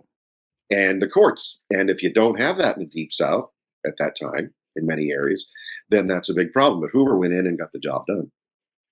Now, sending New Yorkers down to Mississippi, they didn't quite fit in, but it was still, he did a good job at it. They're still happy to do that. Oh, yeah. It's such a misfit sort of situation. So my buddies and I always kind of wonders, like, when did the FBI kind of step outside of its scope of operations and start doing things that it doesn't really necessarily have a legal mandate, or it doesn't really have legal authorities to do? And that was always the question I always had. It's like, hey, go do this thing. It's like, okay, well, what legal authority do I have? That should be the whole concept of a special agent, is that you actually have a very, and I'll say this again because I think people may not know it. A special agent is someone who is an agent of the government in a very special set of circumstances. They are not, broadly speaking, Joe Biden is an agent of the government. An ambassador can be an agent of the government. They have broad powers to make deals and enforce certain, requirements. But a special agent is a very narrow thing. It's actually, people think special agent makes you better. It's like, no, it makes you more limited. You only have these things, Title 18 and Title 21, that you can go out and enforce. So it's very weird to think that if they said, go do this thing, go get the KKK, and you don't have the authority to do it, like, that people were like, got it, let's go, boss. That's that loyalty to the bureau culture that I guess is probably one of the most dangerous things that continues to exist. Yeah, it's like a fraternity, right? Where the fraternity can do no wrong, even when it's doing really wrong. And so you still defend the fraternity because it's a fraternity, but this is not, we can't look at the FBI as a frat, although maybe we should. Now it's a frat that's maybe I won't allow us to now. I don't know. We'll ask Sarah at the DC field office what she thinks about frats. But anyway, so that's you've got a if you have loyalty to a brand, regardless of the quality of the brand, then you're doing a disservice to everybody that you're advocating to. You don't have the FBI Agents Association saying, "Hey, the bureau's hurting. It's got bad leadership. It has weak leadership. It has too much leadership. It's too centralized. It's got mission creep. It's lost public support. We need to do something to help fix this." You don't see them doing that. No, you see them giving gift cards to people that took a knee for BLM. Yeah. So it's not even like the former agents or special agents or management or anybody else are even advocates for making the FBI really serve the public. When you talk about special agents in Hoover's time, the FBI had its narrow role. It was to fight anarchists and communists and certain interstate crimes. Then you had the gangsters and the multi-state bank robbers. Mhm. But it didn't enforce prohibition laws during Prohibition. There was a Prohibition Bureau with special agents for enforcing prohibition. Mhm. It didn't enforce alcohol, tobacco, and firearms because you had and have a separate bureau for that. But you don't hear many people saying ATF is a secret agency. We have to keep it. We can't change it or fix it in any way, right? It's okay to say abolish ATF because it's abusing Second Amendment rights serially. And you don't, and a lot of the laws are obsolete from the Prohibition era still. So a lot of the mandate for ATF is not there. But as long as ATF exists, why has the FBI usurped certain ATF functions that already by statute are being handled by ATF? So let's just peel that away and let ATF handle that, take it out of the Bureau, and then put ATF in its box and deal with it as it needs to be dealt with later on. Yeah, thrown in the ocean and never recovered. It's so interesting because so much of this historical context, I think, is what's lacking from. This is one of the biggest things about Americans that don't know anything about their history. They don't know anything about the concepts of where things came from and why they're there. And then they're easily steamrolled by stupid arguments. ATF, when it was created, and you just mentioned prohibition, so it's worth talking about. We're talking about fundamentally a tax organization that joined DOJ in the 90s. In my lifetime, it joined it's not like it's historically been there. They didn't have a law enforcement core mission. Their job was to take money from things that were illegal or that were already legal, but were regulated under a certain way. And so, and then tax violators were what they went after. And they turned that into this thing where they are hunting down guys who have machine guns, which is also relatively new to the American concern because people were rolling around with those for many years. And just started, and the gangster era is why those things got sort of regulated in kind of a way that I think probably wouldn't pass today. It wouldn't pass scrutiny today. I can't imagine the National Firearms Act in 1934 getting through a Supreme Court review if it wasn't already part of our history for the last, whatever it is, 80 years, 90 years. Yes, so it's institution. It's all like New Deal socialist bureaucracies. And if you go back and study the New Deal, who was the New Deal? The New Deal had these writers' programs for who? For Communist Party propagandists who could not get real jobs. So they were working off grants and salaries from the U.S. taxpayer in the name of economic recovery, writing their stuff and then recruiting their cadres at our expense. So the Soviets then got their assets on the ground here to be paid for by the American taxpayer. It's brilliant. With the stamp of approval as government employees. And the amount of damage that FDR has done, historically to this country, and even I think even Truman, some of the stuff that got signed under Truman were fourth. It was the fourth term. It's the closest that we ever had to a complete takeover of our federal government. It's the only guy that ever didn't do the 2 terms and out, right? And it's so interesting to me that he's revered on the political left in so many ways. And then you just look and you're like, you could pretty much trace a lot of this stuff that is the rot that has finally come home to roost. It's finally metastasized to an end state of pretty obvious danger to the left and the right, if they're being honest about it. I don't think they are, but it actually, it's grown beyond those original boundaries of just being ideologically driven. Now it's just progress, and the progress is to its own detriment, it seems like. Yeah, and what is progress? What do they mean by it? If you look at the term progressive, there are lots of different histories of it, but in the Marxist sense, you're always moving to progress. So what is that progress? Well, for his part, it was the dictatorship, in his words, of the proletariat, the dictatorship of the working class. So any Marxist, by definition, is working toward a dictatorship. So you have the economic Marxists, where the toiling masses of the proletariat defeat the rich bourgeoisie. Well, now the rich bourgeoisie are the Marxist leaders, so they've changed it to a cultural approach. So instead of being an economic battle between the haves and have-nots, the victims and the victimizers, it's a cultural battle. And the cultural battle now, the proletariat, is anyone who wants to destroy American founding principles, anything with in the Western moral tradition, it's them, because it's the dead white men who are the oppressors, and they have to be destroyed. Except for Karl Marx and Friedrich Engels, who were dead white. That's right. Yeah. Well, if you can't have inconsistencies and what do you call it, cognitive dissonance, then you can't be on the political left, I don't think. You have to tolerate a certain amount of that headache every day. Let's talk about how it kind of goes after the info. So you talked about communist writers, you talked about New Deal sort of infiltrations with that sort of thing, where now the federal government is in fact paying for people writing against its own interest, in theory, or American Yeah, people. and even more than that, because if you consider that World War II is beginning, we're not involved in it yet. This is 1940, early 1941, and we don't have a foreign intelligence service. We have naval intelligence. We have army intelligence overall, but they're very narrowly defined. But we don't have anything like a CIA.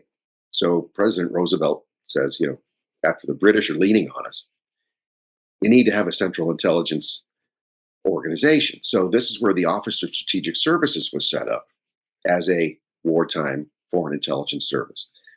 Really neat story about the OSS. And we've heard a lot about it. Wild Bill Donovan setting it up. He was a really cool guy in history. I mean, we need guys like him as long as they had a good counterintelligence instinct, which he did not.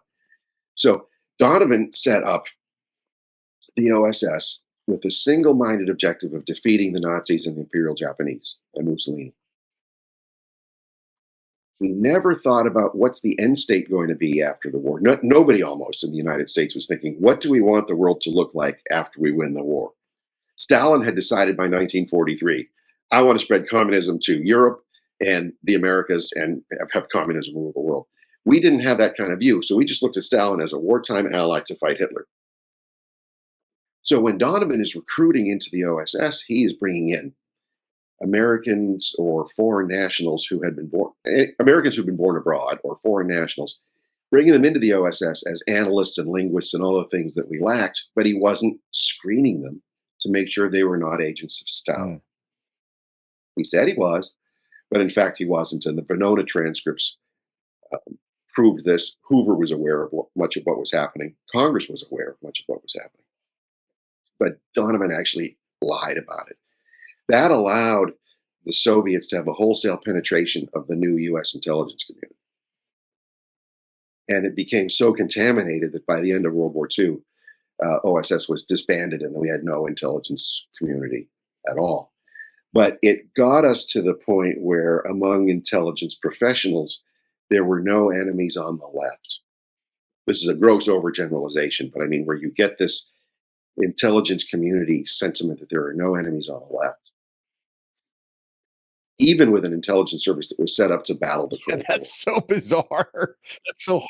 Yeah. And it was populated by people. I mean, it's an overgeneralization because at first they were doing a really good job. Neat operations. I mean, Italy would have been an Italian Soviet Socialist Republic had it not been for James Angleton and the CIA making sure that Italy's 1948 elections didn't go to Stalin, because the Soviets were really active in that. So there were a lot of the early CIA covert operations did a great job to protect American interests and Western civilization. Can you imagine if Italy was a Soviet Warsaw Pact member? How that would have changed world history. I don't know if I'd be married right now. Even though my wife grew up in communist New York, she would have been probably a very different version of that. Family came from Italy, and not too right in that era. Yeah, so there was some really neat stuff going on by a lot of these early intelligence professionals under Allen Dulles running the CIA. I have to imagine, and that's the thing about being that was a startup environment. So they didn't have rules, they didn't have bureaucracy, they didn't have lots of oversight that people even knew what the hell they were doing. It was just like, hey, they're paying people out of their pocket to go and do stuff. Which that kind of cowboy culture, you kind of almost have to run intel like it's never going to be looked at, like no one's ever going to be able to look at what you're doing again if you're doing it right. Yeah, and this was why the OSS was so successful in running commando operations behind the lines. So Bill Casey, Reagan's CIA director, he was a finance lawyer in New York. He invented the tax shelter to get around FDR's New Deal taxation.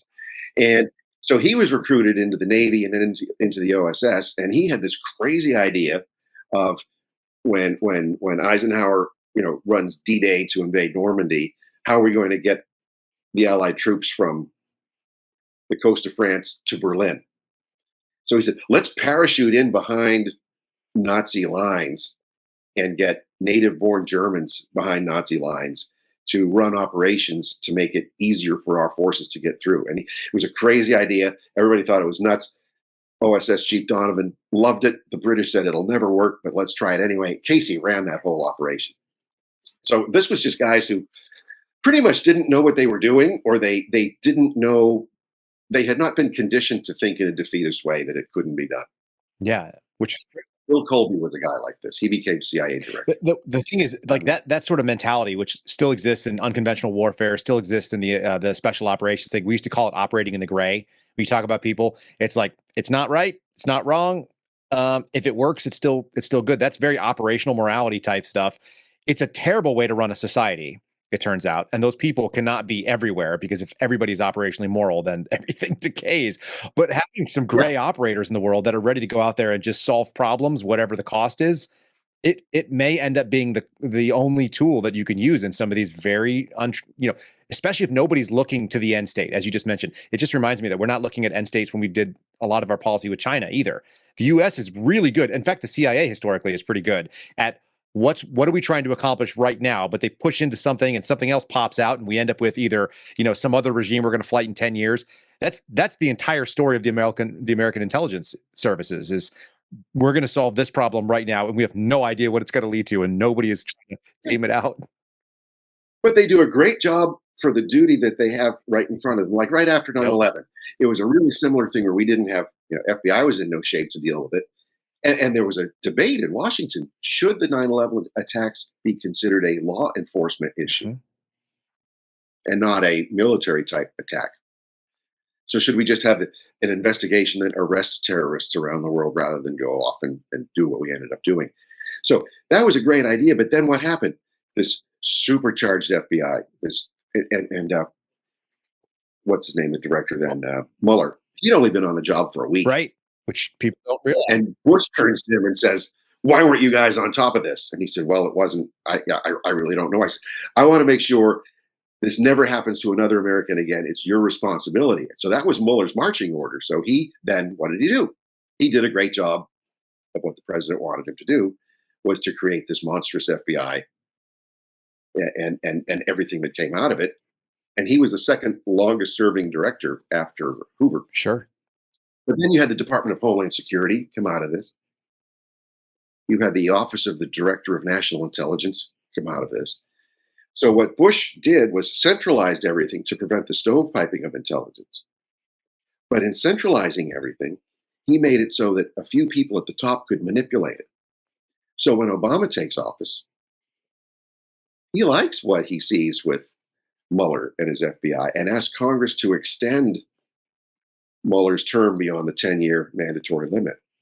He brings in people like General Clapper to run the 17-member intelligence community. He brings in Brennan, ideologues like Brennan, to run the CIA. Who did Brennan vote for 3 years before he was recruited into the CIA? He voted for Soviet asset Gus Hall as president of the United States. Now you can think, well, he had a stupid attack or whatever else, but really only 3-year maturation from that time until the CIA brings him in. And then he writes in his memoir that was just a lark, rather than say, you know what, I'm going to use this as a counterintelligence lesson. This is how these guys work. This is how these guys fool young voters. No, nothing like that at all. Instead, he went and he and Clapper, at Obama's orders, but they didn't need to be ordered because they were fine with it, imposed DEI and all the alphabet soup of rainbowism into the entire intelligence community with a vengeance. And they could do that because it was a few people at the top of a very centralized system that had been designed never to be centralized, because that would endanger our republic. There's something really critical. You talked about Mueller coming on, and my buddy George Hill talks about this as well, former NSA and military intelligence, et cetera, and also FBI. And the thing that he says is that literally, like September 12th, the mandate comes down that no American will die again from terrorism on U.S. soil. And that is fundamentally a tyrannical mindset, because you can't have a zero-fail mission without imposing tyranny. You can't do it. There's no opportunity. And when they did that, they changed the definition of national security fundamentally from what it was all the way from inception to date. And that moment onward, it's like, now you can't fail. Tyranny's on the menu and it's required. And as you just said, centralization allowed. Everyone always thinks it's like, oh, if you could just change the things at the top. No, the guys at the top made it so the things at the bottom were also then corrupted.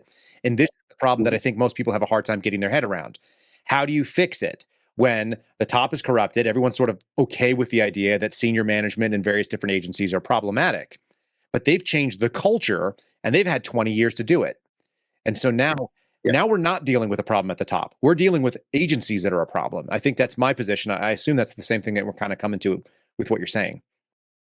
Sure, because imagine how the recruitment standards changed 20 years ago. So now you have people in mid-career and senior career who entered as very junior people, recruited on that basis of what we would now call DEI.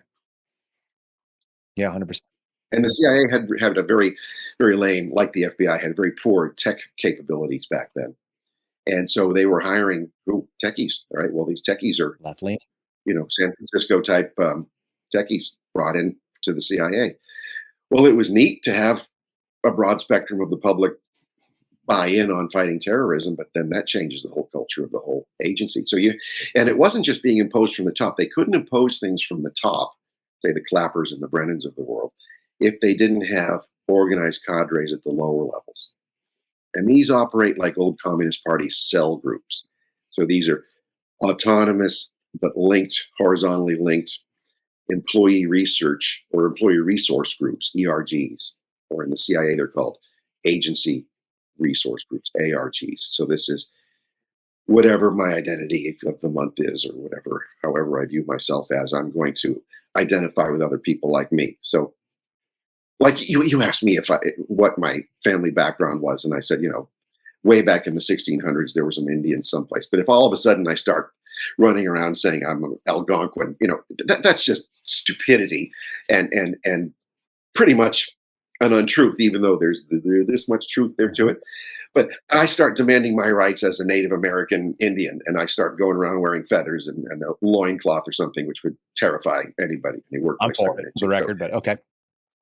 Yeah. So what a stupid thing for me to demand Native American rights just because I might identify with one. And that's what was happening with these ARGs and ERGs throughout the government bureaucracy. And it started out in the private sector and in the universities, and then during the Clinton administration started going into the government. Well, what did Bush do? He kept Clinton's CIA director on, George Tenet. So Tenet was fine with all of that. So by the time, through the early 2000s, you had these wackos with these identity groups now getting into the lower level management, so that when the radicals come in at the top, they pull these people up into the senior management levels and start putting their mandates down. And that's really how the old Comintern worked. The old Soviet Communist Party networks around the world worked in a very similar fashion. Interestingly enough, there's an analog I'm seeing right now. You talked about the guys that were in the Soviet Union that were the KGB, the senior collectors or the senior management there. And those officers would know what was going on in the West, and it radicalized them to be more pro-Western, or at least more sympathetic to the West, because it looked like the outcome was better. I think the environment that you operate in and that you immerse yourself in does have a general effect. When I talk about the FBI needing to leave Washington, D.C., and we've talked about this privately, but we'll say it publicly here, one of the major problems with having a swampy type group of your basic level employees is that if you are the FBI director, the CIA director, and you go down to the Starbucks that's in the lobby, which there are, and you're sitting around the everyday secretaries and intelligence analysts on the front lines and the people who are the SOSs and the MAPAs and all these different lower level positions, the banter that you hear is pro-government, pro-left, and you are hearing that is what America looks like, because that's what your day looks like. You're surrounded by it.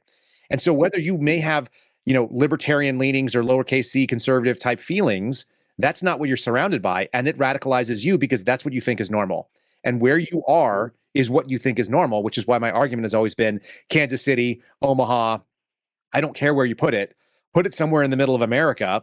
Huntsville is a cheap choice for us just because there's already a big base of operations there with billions of dollars already spent. But move it from something like DC. We talked about people in DC think that America looks like DC. It's the same problem New Yorkers have. It looks nothing like most of America. And I don't know why they don't know that, but maybe they just don't travel. Or when they do, they just think, oh, they're just hiding the real America from me. It looks actually like where I live, which is crappy. It's just so strange. But this is the fundamental problem, is that it's now it's now encouraging that spin of operations, even in a worse and worse way. They're radicalizing. Yeah, yeah, and this part of the dilemma. What do we do with the FBI? So moving it out of D.C. is a great idea, but then what happens to those communities? Right. Every time you have a big federal project go someplace, you have craziness emerge around it. Of whether it's also same with university towns and college towns. So maybe not so much military bases, military towns, maybe not yet, but it's certainly going to go that way. Mhm.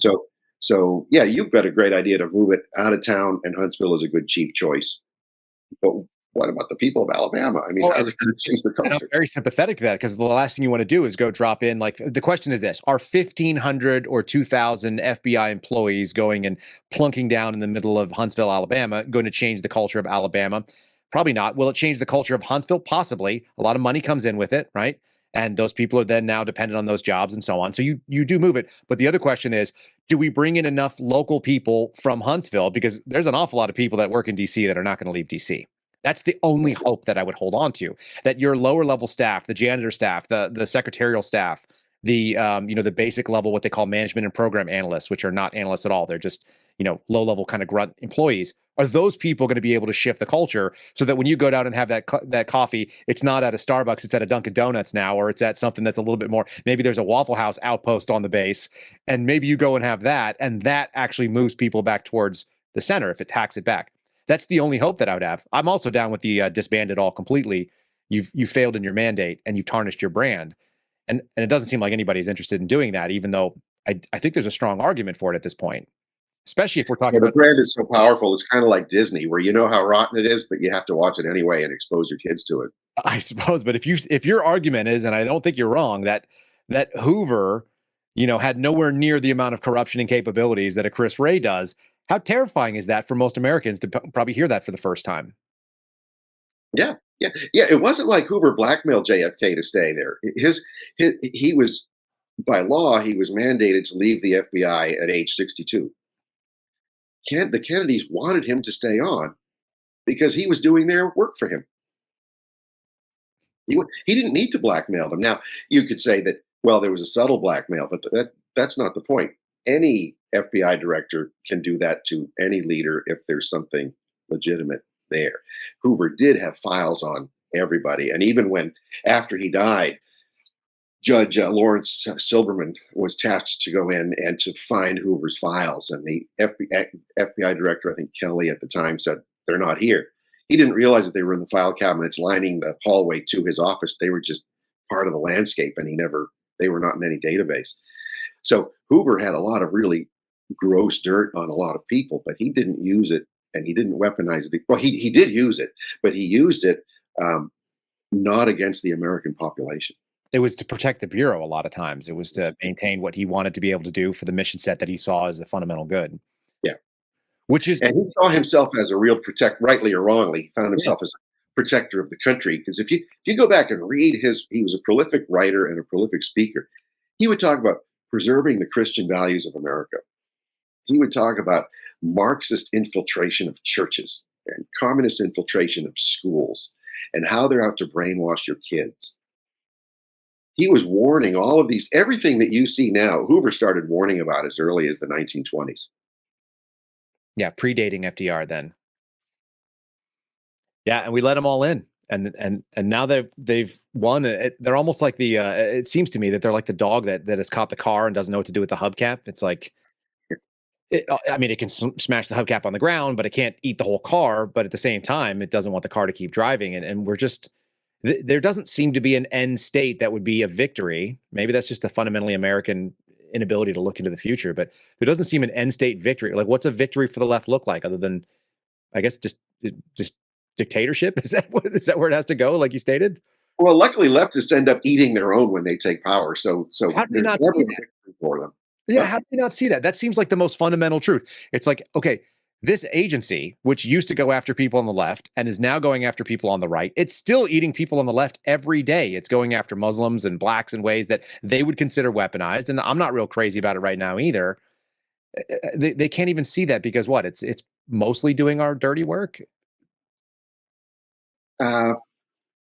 Yeah, well, a lot of things just can't be answered. We you're left speechless because this was the thing in researching this book. If had somebody said to me, J. Edgar Hoover was far more restrained with his abuses than Chris Wray is with today's FBI, I would have thought this guy's, you know, this guy's crazy.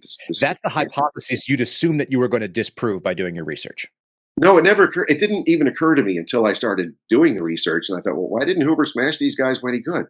Well, he didn't have a law to do that. Well, why didn't he go after this when he could? Didn't have a law to do that. He had his own really great ideas and did some really valuable services to the country. He wanted to, he kept, for example, FBI was a foreign intelligence service during World War II in the American hemisphere.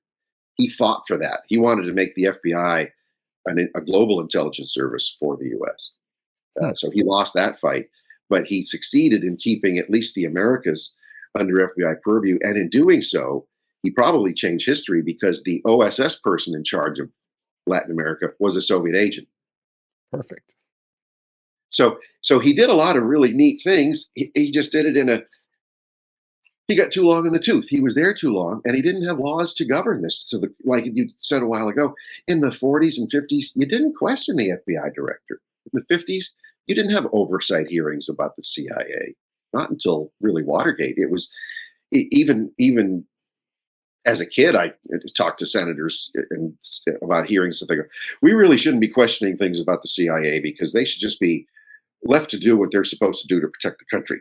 And this is at the time when the CIA was becoming really super controversial because of what Reagan was weaponizing it against what? Against the international communist movement.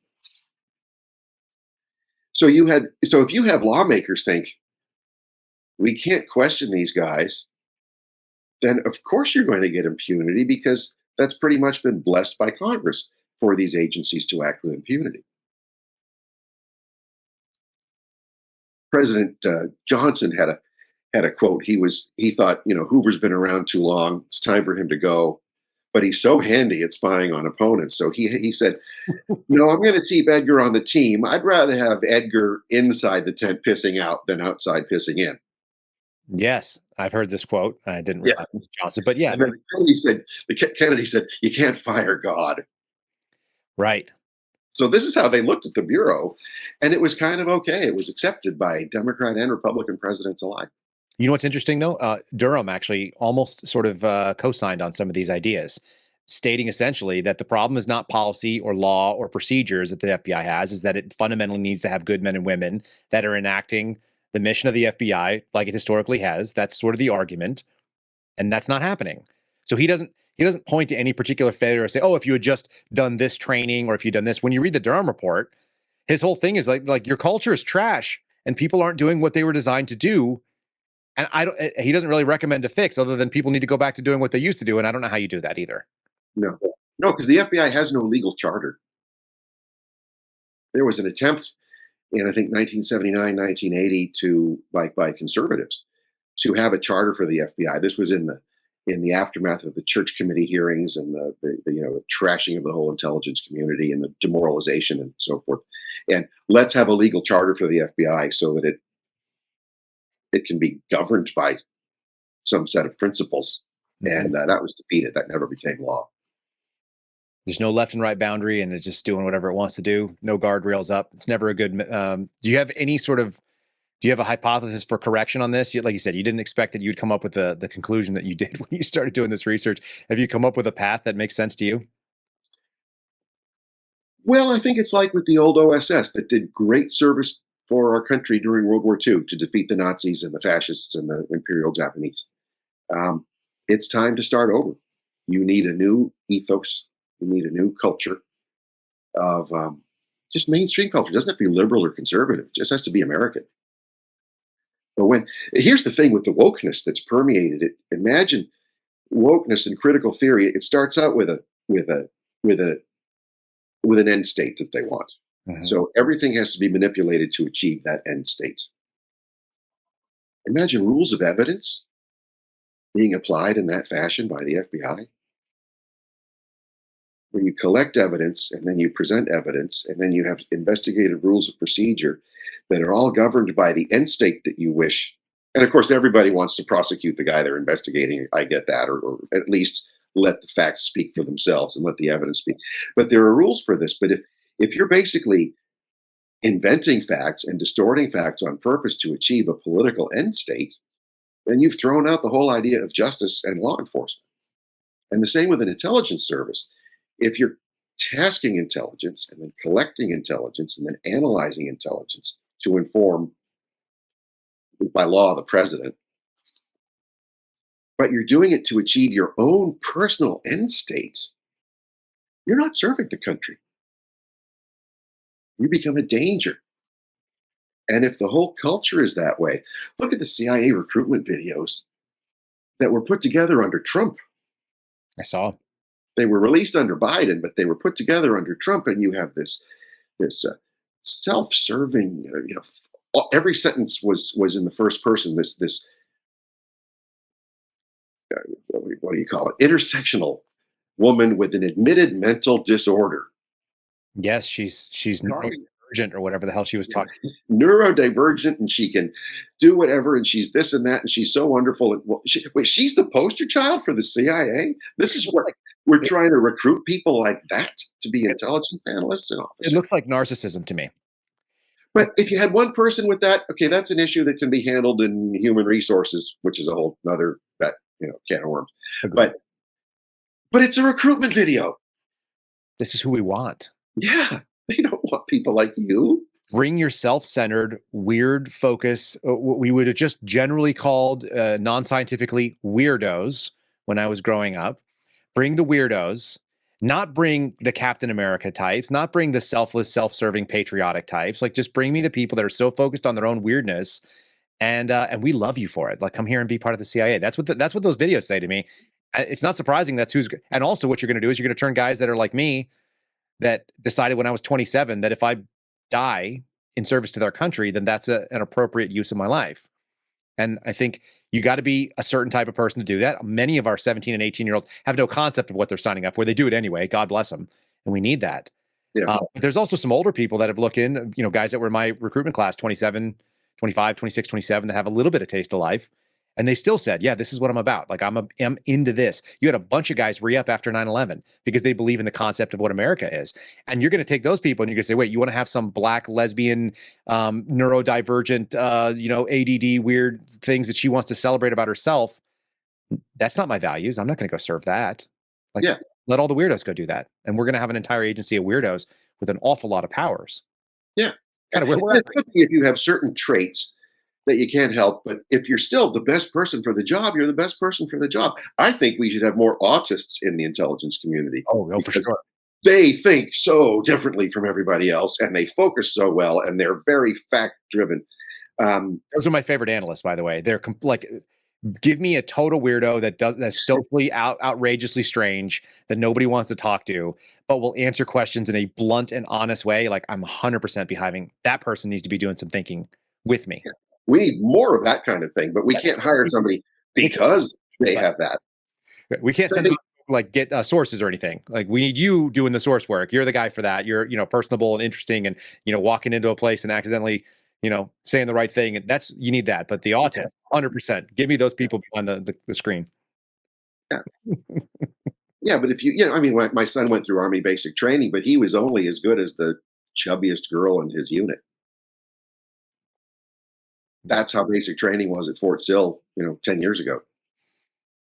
That's disappointing. And you had high school football players grow fat in basic training because they couldn't work out. Right, because we have to all do the same thing at the same time. So think of this intellectually now, and where you have, and this is where the Harvard controversy is so handy right now in terms of what are the universities producing in terms of intelligence analysts and intelligence agents when they either don't know or they deplore American history and founding principles. If you hate your country and what it was founded on, how can you take an oath to uphold the Constitution? And secondly, how can you defend your country if you don't believe in it? That's not a liberal or conservative issue. That's a crazy versus non-crazy issue. But so when you're packing the intelligence community with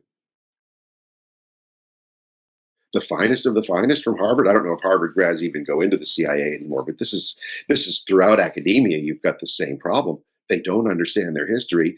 They don't find me one non-Marxist Latin American studies department at any American university. I don't know of one. But if our people working in our own hemisphere are educated with a Marxist view of the hemisphere and the politics of the hemisphere, it's no wonder that we're staging a coup right now in Guatemala, because it's a conservative Christian country. And so USAID and the CIA and the State Department have been working for years to change their whole judiciary to have a judicial coup d'etat in that country. And then we sanction Guatemala lawmakers from coming to the United States because they vote the wrong way, even if they have sons in the U.S. Marine Corps, as was in one case. So this is the kind of thing you're seeing worldwide. You kind of got to think, and Dinesh wrote a book about this. Dinesh D'Souza wrote a book, The Enemy Within, looking at what motivates Islamic extremism.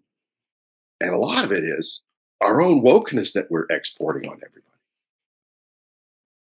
Yeah, the weirdest thing, I think, I had a long conversation with Tara Reid about what happened, and now she's in Moscow and she's in Russia, and she said, you know, I was raised like everybody else, even though she's kind of on the anti-war and political left. She said, you know, I sort of believe that Russia was always our enemy, and I'm over here now, and they look like they're a lot happier than what I saw, and I'm a lot less fearful.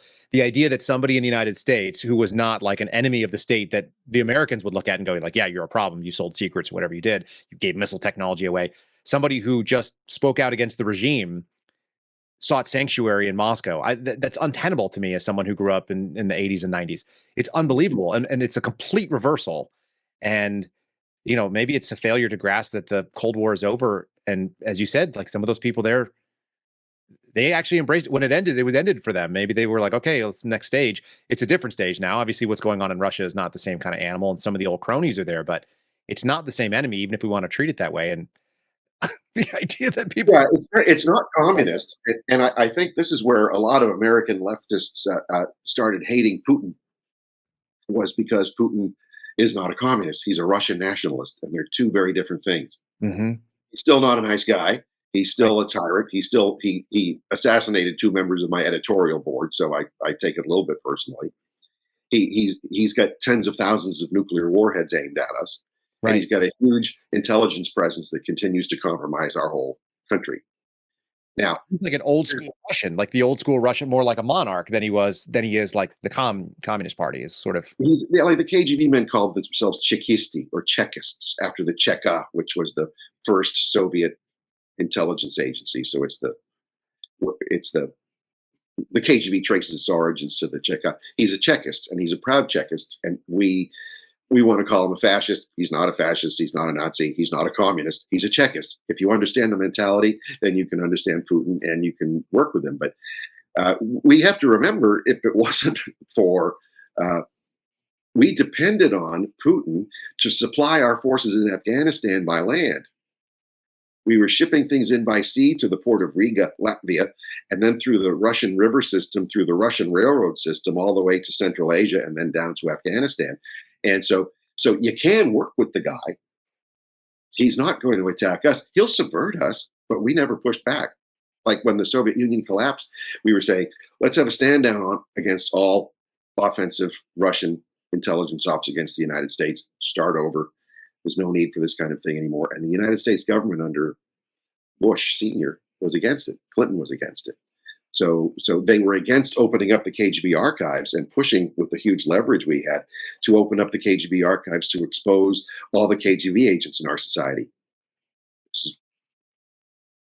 Bush 41, 41, and Clinton both opposed it. And the whole political establishment opposed it, which has to make you wonder, what is it in the political establishment that makes it so that only the most left-wing and the most conservative people are advocating for exposing these KGB archives? And there it is. Isn't that something? We talk about like a uniparty or a single kind of focus. It doesn't have to have party is probably even the wrong word, but just co-aligned interests that seem to work perfectly well together, which is why, again, get people out of the DC swamp and that sort of power circle. It'd be really interesting to see if we could decentralize some of our government. I'd love to see it, but there's an awful lot of people that seem co-aligned to not make that the case. It doesn't seem to be serving Americans very well right now. Yeah, well, I'm on Capitol Hill right now, so you see it all around me. Um, I don't want to expose too many people in my own neighborhood right now because it would show where I am. But you see, if they lost their federal jobs, they would lose their $1.5 million homes. They would lose their secondary homes. They would lose their entire lifestyle. They'd lose their friends and networks. They couldn't do the entertaining they do. They couldn't take the vacations they take. So you have both spouses working on taxpayer-funded salaries, and then they go into government contracting with their now taxpayer-funded pension, and then making twice or more what they were making in the civil service as contractors now. So they're racking in $500,000 a year or more off the U.S. taxpayer. So you have like 9 of the wealthiest counties in the United States are surrounding the D.C. area. There's no industry here. It's just central government. You can't take that away from them. They'll fight to the death to keep that because that's their whole existence. It's the self-licking ice cream cone. I said that to someone, they'd never heard it before the other day, and they were like, "Oh, I'm taking that." I'm like, "That's been taken." That's a pretty well-established metaphor for people who have ever been around the Beltway. Mike, I appreciate you spending all this time kind of chatting with us. I think people are educated, and they're probably going to be more interested. Tell them where they can find the book and where they can find your hot takes on social, which are also some of my favorites. So the book is Big Intel. You can get it on Amazon, Barnes & Noble, anywhere else. It's on Audible. So there's audio versions and Kindle versions and everything else. Big Intel. And then our website is securefreedom.org at the Center for Security Policy. And I'm on Twitter at @JMichaelWaller. And we'll have all those links in the show description. So folks, you guys can click through. If you're hearing it and you're thinking, I need to see more of it, some of your Twitter takes are some of my favorites too. They are not polite and they are not pulling punches. So I appreciate that. And I appreciate the honesty. Thanks for spending the time with us today. And I hope we do this again. Maybe not the next book. That may take a little bit too long. We may have to get you back on sooner than that. That'll be fun. All right. Appreciate it, buddy. See ya. Okay, you all. Big thank you to our guest, Dr. Waller, for joining us and having this very long conversation. I hope you guys enjoyed it. I hope you learned something. I hope something walks away, things that I didn't know as well, especially that sort of hot take on the idea that J. Edgar Hoover was more disciplined than today's director, Chris Wray. That is a troubling thing to hear. And yet, I'm fairly confident he's correct. If you guys want to support our show, you can also support our buddy Garrett O'Boyle over at the merch store. This is the-suspendables. Again, the-suspendables. Don't forget the dash, the-suspendables.com. Use the promo code Kyle. Save 10% on any of the merch out there. You guys got a number of different neat t-shirts. Today, I'm wearing the Suspendable or Die. You see that down on the bottom left-hand side of the screen. You guys can check out the pins. I'll probably be wearing one of those as I fly. I tend to like to show them to TSA. They don't know what to do with it. Yeah, they just make you take off your jacket anyway. But check out the-suspendables.com. Support the O'Boyle family sweatshop. Keep them moving. I know it's probably pretty chilly up there in Wisconsin, and there's no reason for us not to put them to work unless the lights go out, in which case you can't run the printing press, the t-shirt press, the-suspendables.com, the merch store. Really appreciate it, folks. Make sure you're supporting all of our sponsors. If you want to check out the MyPillow, you can also use MyPillow. Our promo code is Kyle. Very easy. You guys know how to get there. Michael and Dell got canceled this week, so that's probably a rough week. If you were thinking about making a purchase from them, use our promo code KYLE. You'll save just like any of the others, except it'll support the Kyle Seraphin Show, and we do appreciate that. All right, folks. That's about it for today. Let me go ahead and throw up a 5-star review. Stand by for one of those. And there it is, our 5-star review of the day coming in from Tactical Arms Corps Joe. Says, love it, 5 stars. Kyle, I respect you and I appreciate your service and sacrifice so much. Thank you for doing this amazing show and keeping us informed and prepared concerning the crazy closing in around us. Keep up the good work. God bless you and your family. Well, God bless you, Joe. We really appreciate that. Thanks for watching the show. Thanks for listening on Apple. Folks, if you want to leave us a 5-star review and have yours read, just do so on Apple. It is the link in the description on Apple Podcasts. You can also find us on Spotify, on iHeartRadio, anywhere that you listen to podcasts, including the spyware devices that you shouldn't have in your kitchen, but you probably do. Go ahead and just say, hey, play the Kyle Seraphin Show. And Alexa or Siri or whatever these other sort of crazy AI things that are spying on us, they'll be able to pull that up and give it to you right away. We'll see you again tomorrow with another interesting interview. I'll be on the road. You'll be listening to an interview with John Frankman, former Green Beret, and a patriot who said no thank you to the jab as well. Another suspendable, no doubt. So we appreciate you guys today. Have a great one, and we'll see you again tomorrow. God bless. Thanks for listening to The Kyle Seraphin Show, streamed live weekdays on rumble.com/Kyle Seraphin. Follow Kyle on Twitter, Truth Social, and Instagram at Kyle Seraphin.